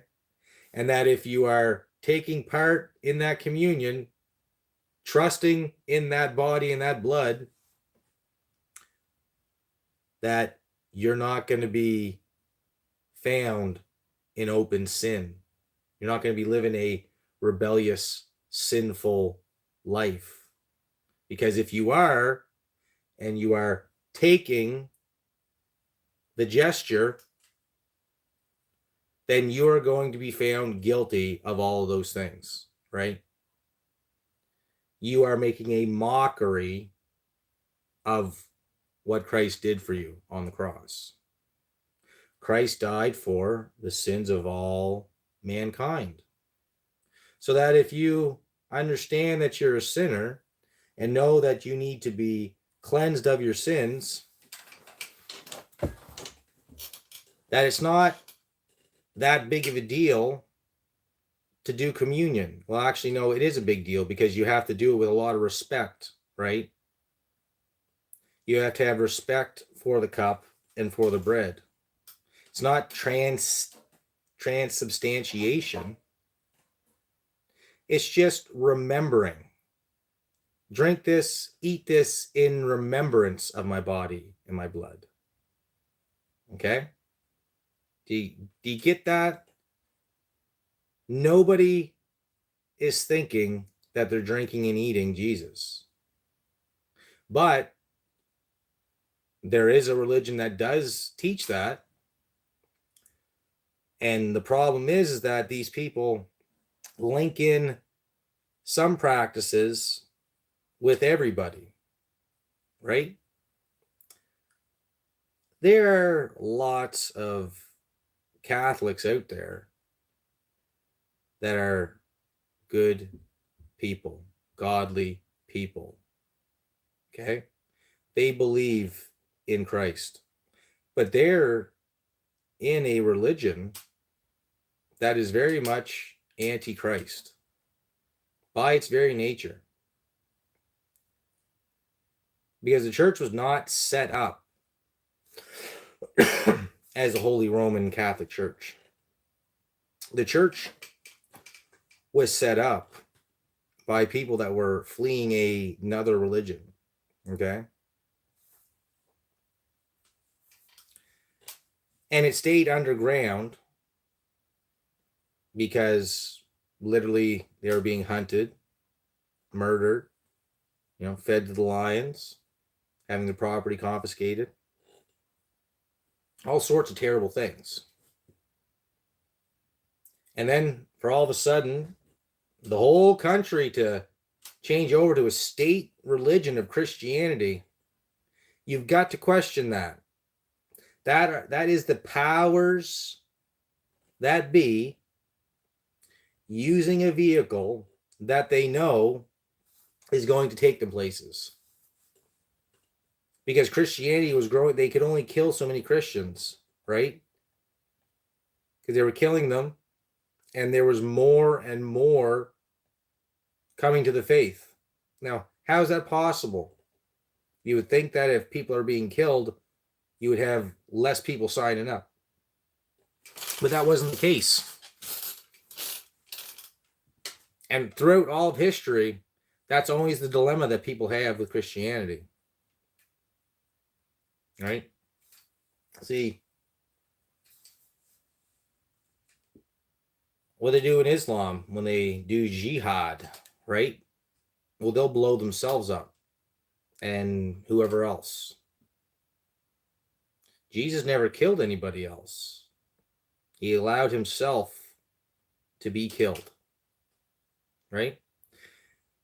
And to think that Christians are celebrating the fact that he was killed is incorrect. But the way modern Christianity spins it, there is this love affair kind of with the cross, and it does begin to look kind of culty. And that's because people, instead of following the old ways and just being normal, they live by their feelings, and everything is done by feelings. So they do all these different things in the churches, all these different plays and displays and all this stuff as a way to show the world, right? Because it's not impressing God, right, by doing a reenactment of the crucifixion of Christ. It's not impressing God. They're not doing it for people that don't believe either. They're doing it for whatever reason that they're doing it. And I don't necessarily agree with it. There's a lot of things in the modern church today that are completely out of sync with what the Bible says. You didn't have the early Christians. You didn't have Peter and Matthew and any of these guys, Paul. You didn't have them going and doing mock crucifixions, right, to commemorate the death of Christ. That's what they had communion for, right? They were too busy being ritualistically killed themselves, okay? But today, the modern Christian, it doesn't have any physical enemies, like anybody that's physically assaulting them, right? They're just mentally assaulting you, mentally beating you down, trying to beat your soul down. Because they've realized that if you physically attack Christians, you only make them stronger. So the best way is to beat them down mentally and spiritually. And that's what they're doing. That's what they're doing with the watering down of the churches. The watering down the churches, that causes people from the outside to see the watering down, and they say, well, I don't have anything to do with that. I can go to any self-help program, right? You've got this blood cult guy, Seth Andrews, talking about the link between American Christianity and Donald Trump, right? And the MAGA movement. And they make fun of that for a bit, right? All these pastors and stuff like that are sitting there putting hands on Trump when he's signing different orders and everything like that. And how, God sent us Trump and blah, blah, blah. And Donald Trump said that his favorite pastor was it Norman Vincent Peale? Mr. Peale was a name it and claim it Pentecostal prosperity gospel satanic preacher, where he taught that everybody has God inside them. Everybody has God inside of them. You are God. That's what he thrust upon Christianity in the West. And Donald Trump, whoever he was touting he's Christian, he has faith, he believes. No. He believes in Norman Vincent Peale and the power of persuasion. It's just occult magic, guys. It's just the light magic, as opposed to the black magic, right? Instead of the satanic magic, it's the Luciferian magic, the light bearer magic, right? Oh, it's okay to manipulate as long as I'm manipulating for the good, right? That's the yin and the yang. That's how witchcraft works. That's how witchcraft works. You are manipulating forces, powers, principalities, right? You are deceiving, whether or not it's positive or not. Some people, they would say, I don't like to manipulate for selfish reasons. That's satanic. But I might manipulate in order to get a, certain point across. Well, you're treading over into the realm of magic as well, right? You're using the same principle, right? But you're just claiming it as being good. Well, what's good about it? When is a lie ever good? Even when Abraham lied to Pharaoh when they were passing through Egypt with his wife Sarah, and he was scared that when they seen him and Sarah, that they would kill him and take Sarah to be his wife. And so he told Sarah to pretend that she was his sister. And then because he pretended she was her sister, then Pharaoh took Sarah and then ended up sending her back the next day because he found out that she wasn't Abraham's sister, but rather his wife. And he says, oh, and the reason why he returned her was because God gave him boils and sores all over his body and his member. So he returned Sarah to Abraham and basically was like, why didn't you say that she was your wife? Right? And why did you bring this evil upon me? Right? And so Pharaoh sent them on their way. Now, it worked out for him, that lie, but not how he intended it to. If it went as planned, it wouldn't have worked out at all. It just so happened that God came through for him. Right? So even in then, there's examples in the Bible where men of God do things outside of what God wants them to do, and God's like, yeah, don't do that again. Just don't do that. So happy shall he be that taketh and dasheth thy little ones against the stones. Edom, you are condemning yourself by saying that Israel shouldn't exist, by saying that all Jews should die, right?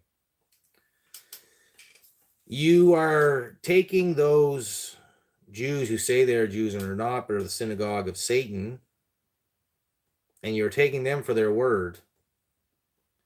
And then you're taking pastors, preachers, cardinals, and bishops, and all these people that say that they're Christian, children of God, and they're also children of Satan.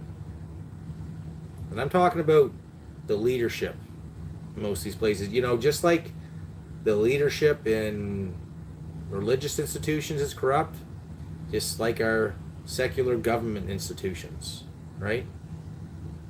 All places of power, all halls of power, if anything that you've learned in the last few years, it's that you can't trust any of them. They're not out for you. And when I say for you, I don't mean that they need to give you anything in particular. It's just that they need to stay away from you and not bother you, right? The only thing that government is for is to keep the wheels turning. Okay? They're just there to make sure that things operate, to handle certain situations, right? Matters of law and court and stuff like that. Like you do need government for things, right? But you don't need big government, right? And because they've given us such big government and bureaucracy over the last few years that people are just willing to say, we don't need government at all. We can all just self-regulate. That's not going to happen. If everybody just self-regulates, if everybody just does what they want, do what thou wilt, well then you're going to have a pretty messy situation for a time, right? Because there's always an equal and opposite reaction. And the problem is that they don't allow for an equal and opposite reaction now. They try to stifle that, right? Like, just as there are all these crazy genders that are being invented now, right? And all this push for it, well, there needs to be an equal and opposite reaction to that, right? And in nature, that would happen. Except for they're trying to take away the natural order of things so that you don't have any recourse. You just have to accept it. And as you accept it, okay, your spirit dies a little bit. Your conscience becomes a little more seared all the time. To where you throw your hands up and you say, well, I'll just can't beat them, I might as well join them. right? Or you can't beat them, and so then for some reason you deny God. Well, they won. They won. Why did God allow for all this stuff to take place? As above, so below. As what takes place in heaven will also take place on this earth. Okay? Everybody talks about having free will, but then everybody accuses God of not controlling everything. Do you ever notice that? Everybody accuses God of not doing anything, but yet they all want free will. Yeah, do you understand that? I don't understand it. The logic there, right? I want my free will, but yet I'm going to get mad when God doesn't act in my stead or intervene in some way. Think about that. That's your right hand not knowing what the left hand is doing. That's you looking into a mirror and forgetting, and then turning around and immediately forgetting what you look like. Right? But people don't want to get it. What people don't want to understand, I've been saying this for years, people are going to get very religious. And they are getting religious. One way or another, you're getting religious. Okay? You can deny it all you want, but it's there.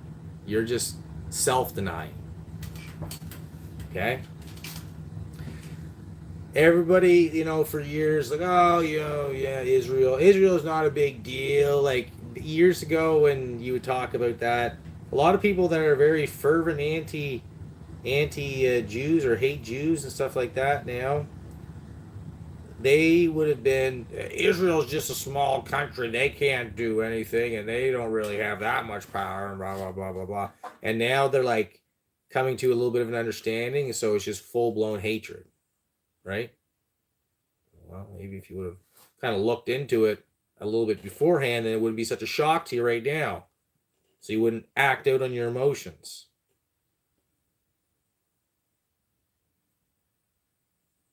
See, what people don't seem to grasp is that Jerusalem is going to be a very central place in the near future. I don't care if you don't believe in any of the stuff. It's what's happening, right?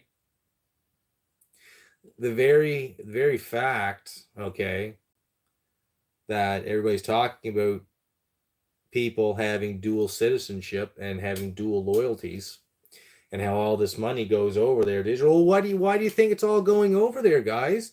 Why do you think all the money is going over there? Why do you think all the tech is going there? Right? Why do you think all that stuff is going on specifically for them as they flood our country and enact policies that they would never enact in their homeland? Right? Why is that? Because there's a plan that's taking place, okay, where they're going to turn North America into a cage of every unclean and hateful bird, right? It's going to be a habitation of devils. That's what they're doing. That's what part of the collapse, that's what the collapse is for, right? To turn the West while they still bleed it out, right? They slit the throat and it's bleeding out, but they're still running it until that last drop is bled out. Then it'll get destroyed. The kings of the earth, right? They hate the whore, but yet they make their money from the whore. So it's a really hard situation for them. And then once they overthrow the whore, They're going to give all their power that originally was with the whore, right? And they're going to give it to the beast.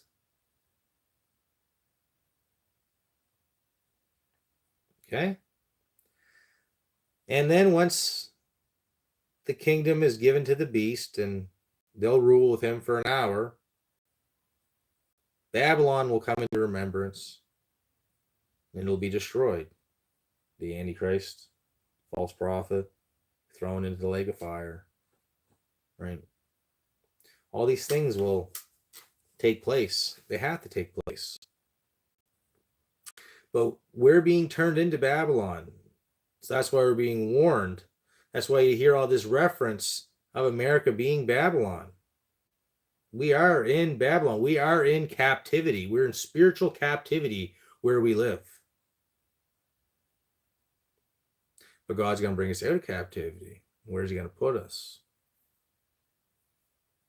He's going to pluck up gather his people to the great harvest. And he's going to gather the kings of the earth together for another harvest. But it's going to be in the winepress of wrath. He's going to call the birds. All the birds of the world are going to gather to come and eat the flesh and drink the blood of kings and the mighty and the powerful and the weak and all. That's coming down the road. Right now, what's happening is the confusion to get you set up to accept the deception. Deceptions are taking place right now, but there's a greater deception that will come eventually, right? As far as, on the conspiratorial timeline, conspiracy theories, they're conspiring, we're talking about it. And that's where you get conspiracy theorists. They are the conspirators, we are talking about it. Okay?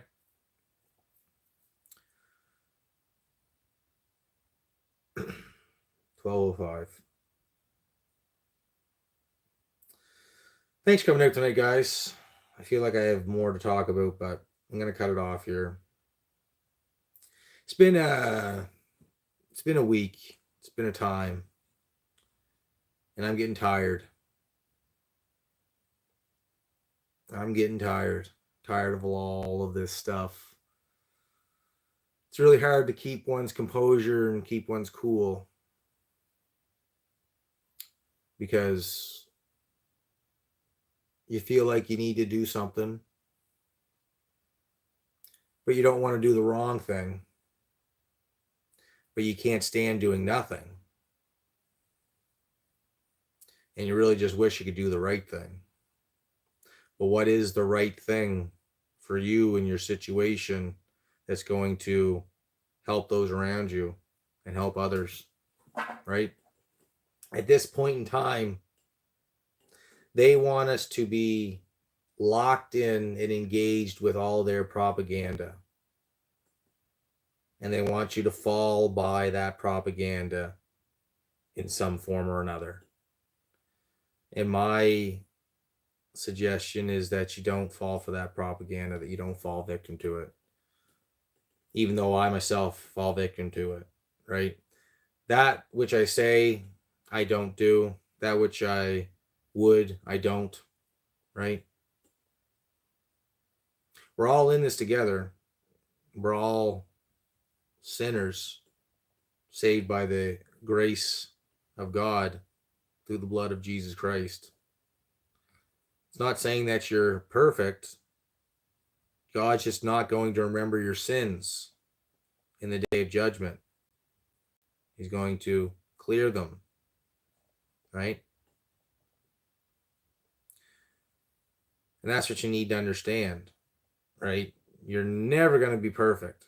You can strive, and you should strive to do good. There's no law against being good and doing the right thing. So do the right thing, right?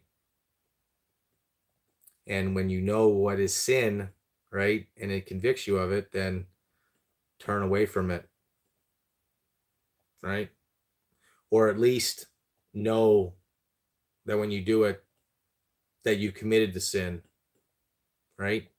That's the first step to turning away from it. Repenting of a sin is to know that you're sinning, right? Because before you knew what sin was, you just did, right? You didn't know something was a sin. But when you found out it was a sin, well, that changed it, didn't it? Maybe that thing that you enjoyed that was sweet to the taste then became bitter in your belly. Maybe you're still doing something that's sweet to the taste, but as soon as you're done, it's bitter to the belly. We are all in this together, guys. And, you know, this YouTube channel, I got like 270 subscribers. I should have at least 500. I don't mean that because people aren't subscribing. No, but my whole time of having this channel, I'll get subs, and it say if I get 10 subs at once. Say one day I get 10 subs. Pulling big numbers, I know. But say I get 10 subs one day. Well, over a few days, that jump will start declining by 1 each day. It might not decline by the entire 10, but 3 or 4 or 5 of those people will be gone, or some subscriber of some sort will be gone. If I put out a video, like immediately before I even get a watch on the video, I'll have a subscriber lost. Now, why would that be? I've never changed anything that I say on this channel. I've been the same from the start right until now.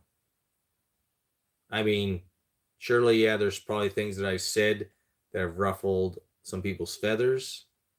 You know, I don't pull any punches when it comes to religion. Listen, when it comes to Christianity and different denominations, I'll talk about any one of them, right? I don't hold to any denomination, right? I hold to the body of Christ.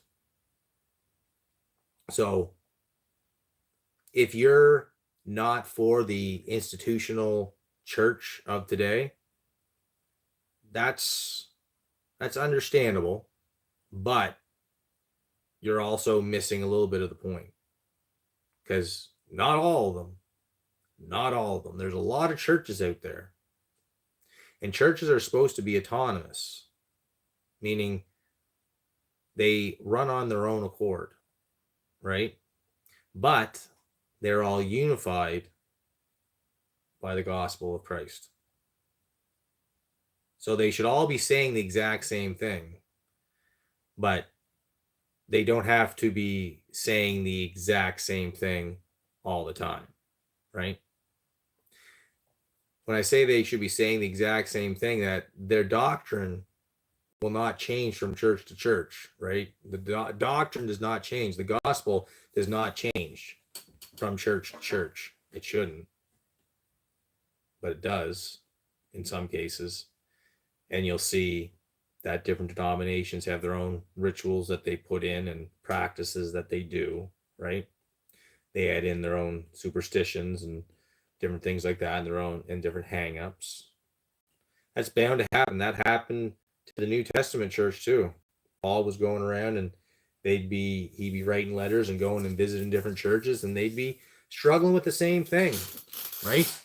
Because false doctrines come in all the time, and more than ever, false doctrine is in the church. And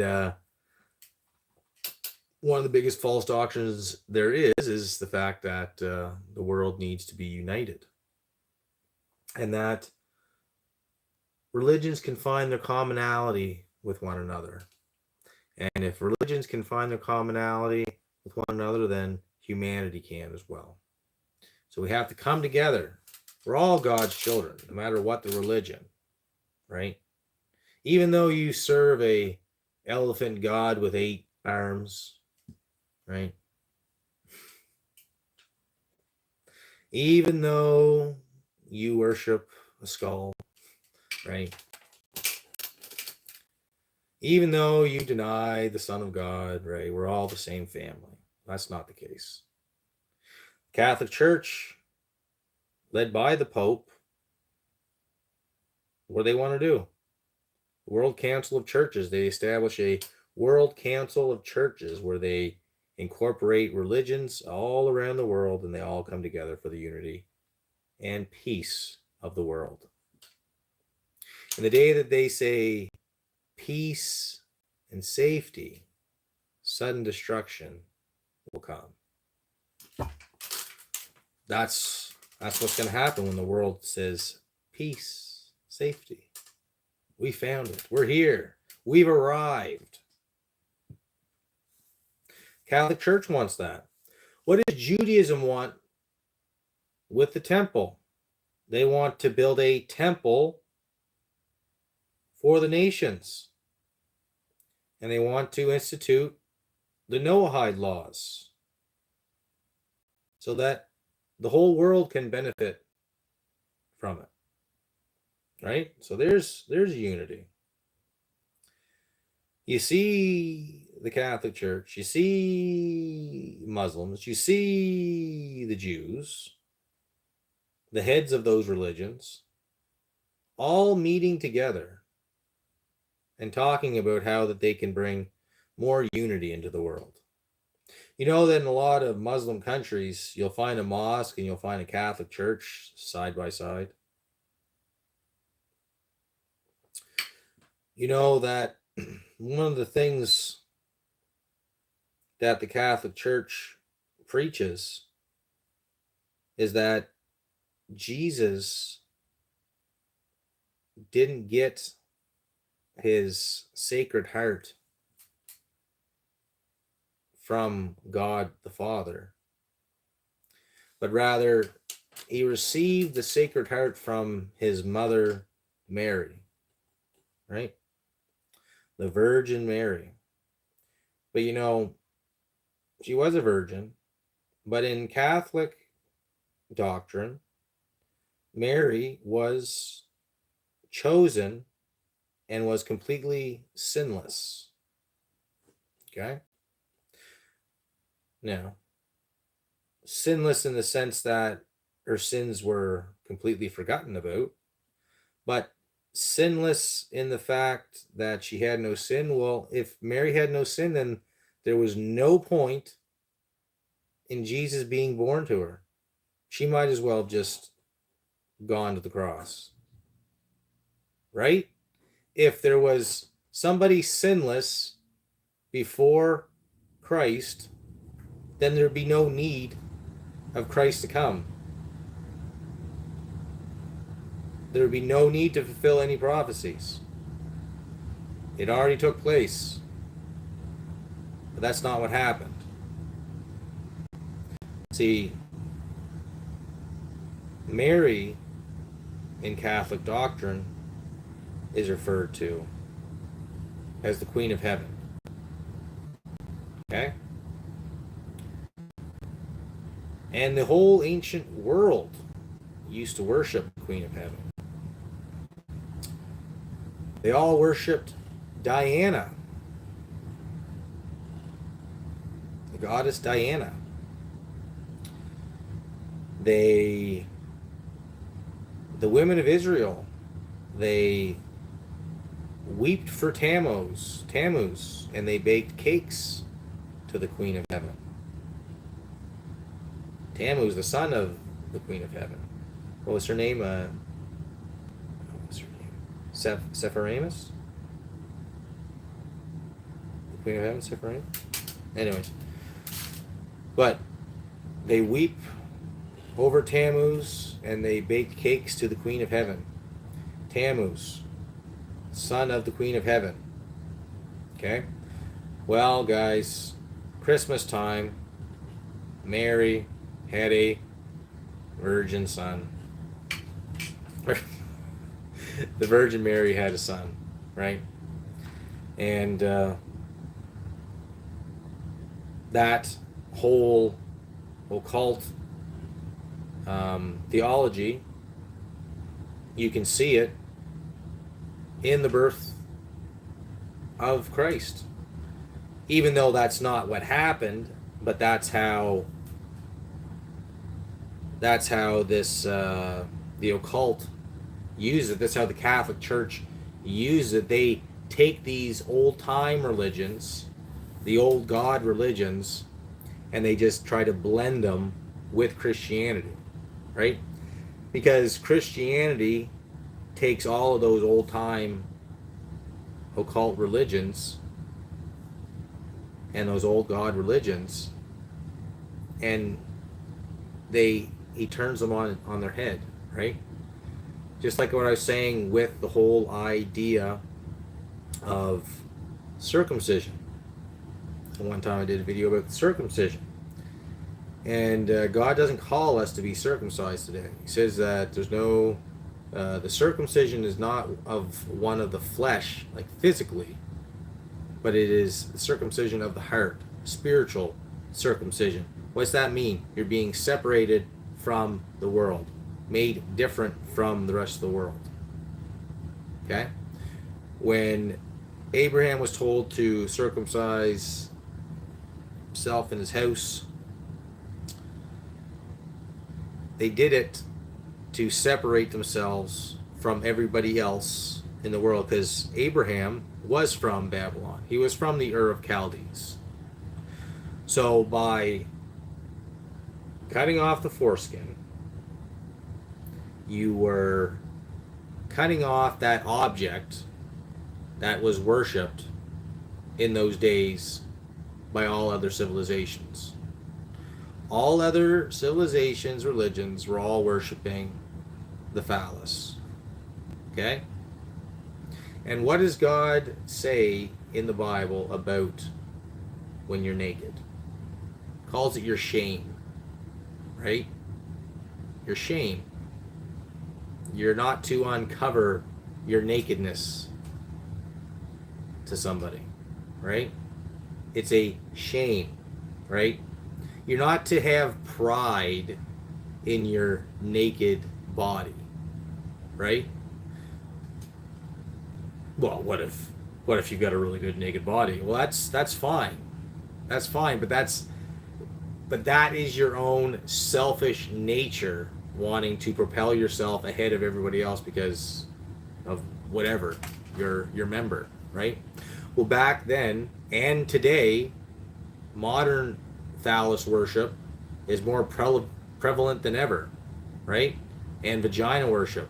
How many pictures do you see of women sitting with their legs open, mansplaining, with their tights pulled up so tight that you can see everything down there, right? They're just putting it out. They're just showing their shame, right? And there's no shame. They're showing their shame, not having shame and showing their shame. Right? All the religions worship cocks and balls and vaginas. So God was separating his people from what the rest of the world was doing. Go to any place in the world and look at some of their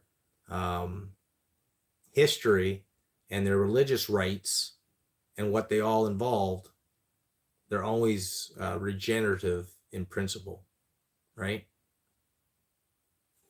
Except for they take that and then they make it degenerate, right? Because the whole idea was have sex, right?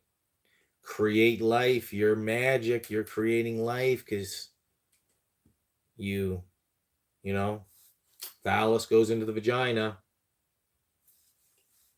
So you're doing life. You're doing the regenerative principle.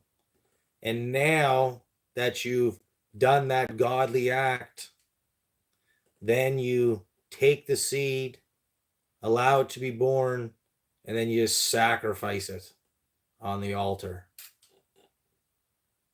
So you receive more blessings, right? That's how they looked at it. You sacrificed a child to receive blessings from the gods. Okay? Now, where in Christianity are you told to sacrifice your children? Where in Christianity are you told to sacrifice anybody to any god? Right?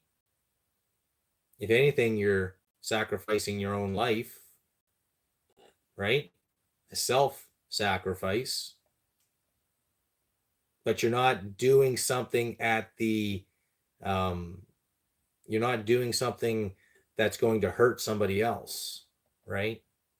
When all these other religions, that's what they're all about. They'll do whatever they need to do because they're told to in order to receive power and prestige and knowledge, wisdom, technology, whatever it is. That's what they do it for. It's what they do it for, guys.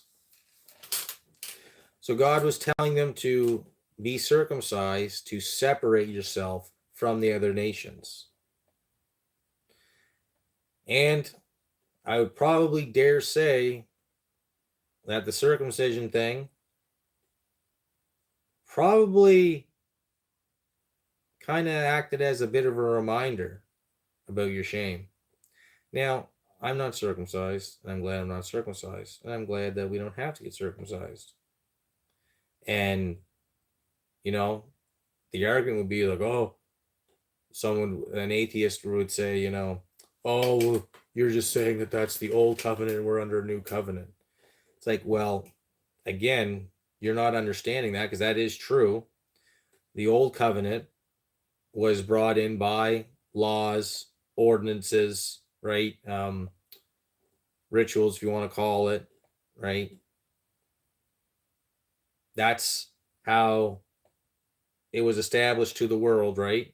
So they could see God's law and everything like that as a representation on earth of what is in heaven, because the tabernacle was designed specifically to replicate the tabernacle that's in heaven, okay? And all the information and instructions that they were given by God to build it and everything that they were to do, right? To go into the promised land. And even when they built the temple, God saying, this is how you're going to do it, right? Because this is my vision for you, okay?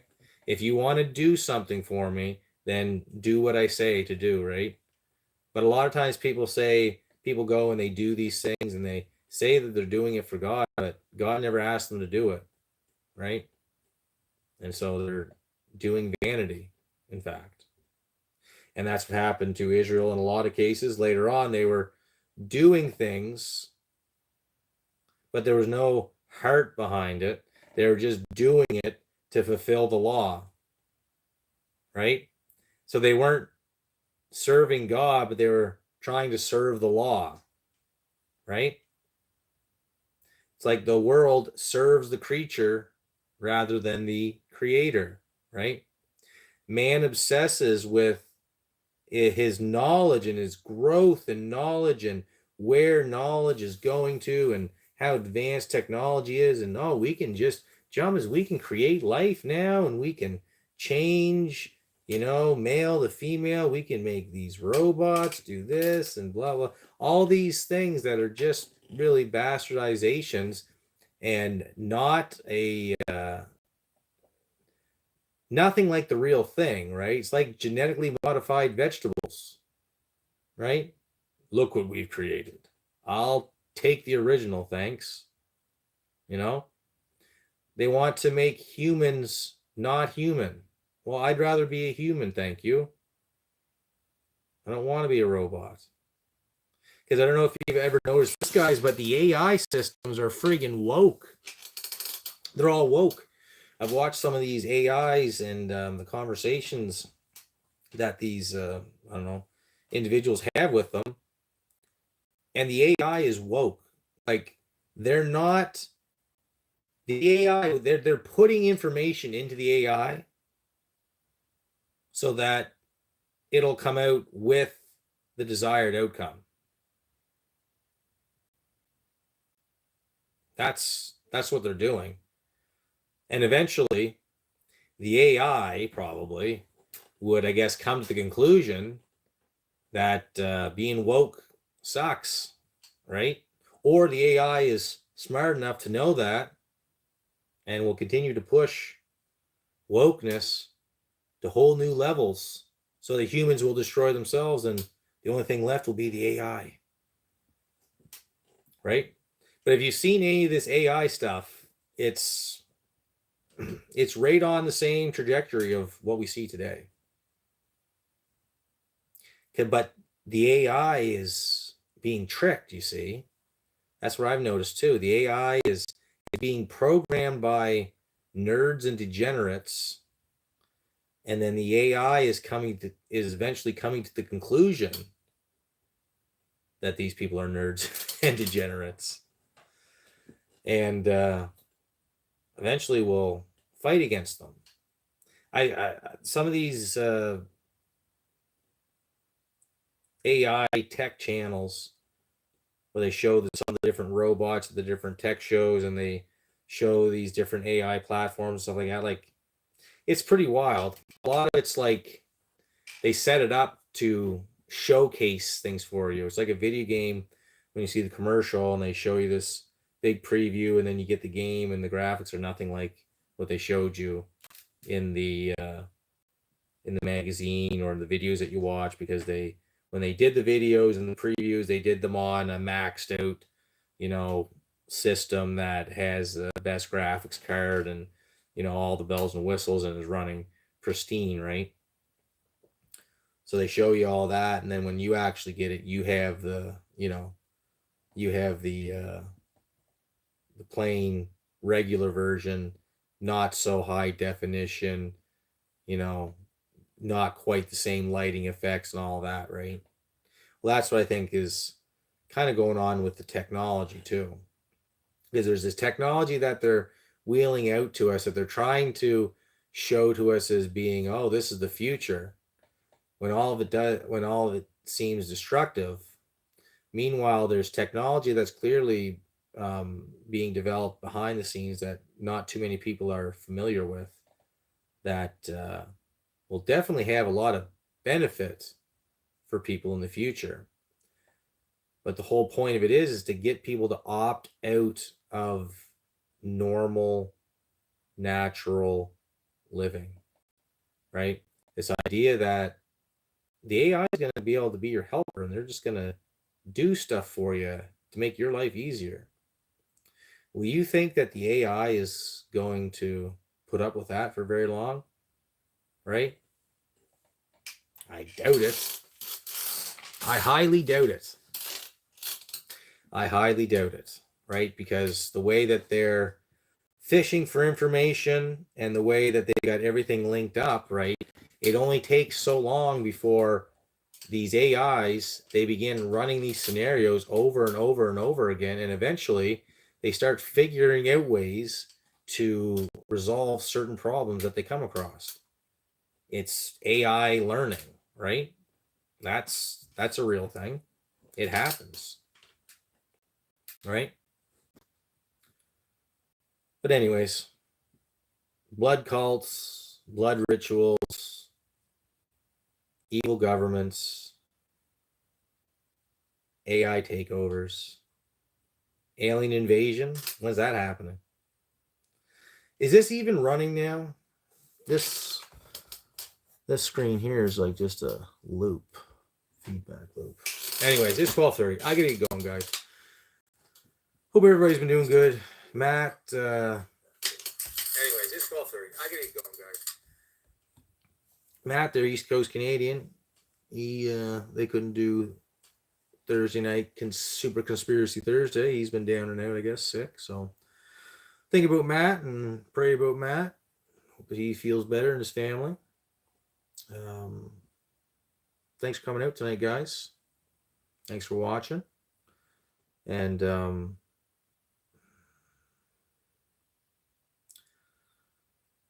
have a hard time ending these things. I have a hard time starting these things too.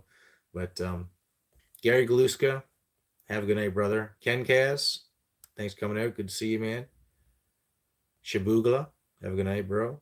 Kale Schnell, Mark of Melbourne, good to see you. Vault Dweller, Sex Chat 69, I'll see you later. Kim McLeod, thanks for coming out. Hope I didn't turn your way with my comment. I didn't mean anything by it. I don't think I said anything nasty, but sometimes I say things and the way I say them, it's just that I know I probably don't say it the way I would like to say it and probably come off. Hard to say how I come off sometimes. But anyways, guys, have a good night. God bless. And I have to do one of these again soon. I got to do more of these, but I got things that prevent me from doing them. And harvest season's over with now pretty much, so I should have more time to do it. I just got to fight that side of me that says don't bother doing it. Nobody cares, right? I got to do something, because to sit around and do nothing, that hurts even more, right? Because you feel like I'm supposed to be saying something. If I'm not saying nothing, then I'm not helping anybody. And if I'm not helping anybody, I'm not helping myself either, right? Because then I'm just in my own little echo chamber with nobody to talk to, and just get frustrated and mad and alone. I have my family. My family's good. My wife's good. We talk about stuff all the time and whatnot. But you know, when you feel like you were called to do something and you don't feel like you're doing much, it begins to weigh on you. So hope all of you guys have the same convictions and are doing what you can do also in your lives and other people's lives around you. Because we had a lot of deception that's coming on the way, guys. And if we're not ready for it, we're going to get taken by it. And a lot of people are going to get taken by it. And I think that if any time when that time comes, that'll especially be our time to shine like the stars of heaven, guys, and really perform great exploits. Because right now, people are looking for a hero, they're looking for a savior, but they're still looking all over the place for it. They're still looking for it wherever they can. They're still looking for it in somebody in government. They're still looking for it in, their favorite YouTuber. They're still looking for it in, whatever it is, their favorite movie star or actor or singer, whatever it is. People are still looking for your idols. I seen a pretty good meme where it says, destroy all false idols. Let Baal plead for himself. Let Baal plead for himself and destroy all your false idols, because all your idols are false. And there's no shortage of idols being churned out. So, peace out. Take care, guys. Pete Branscombe. Out.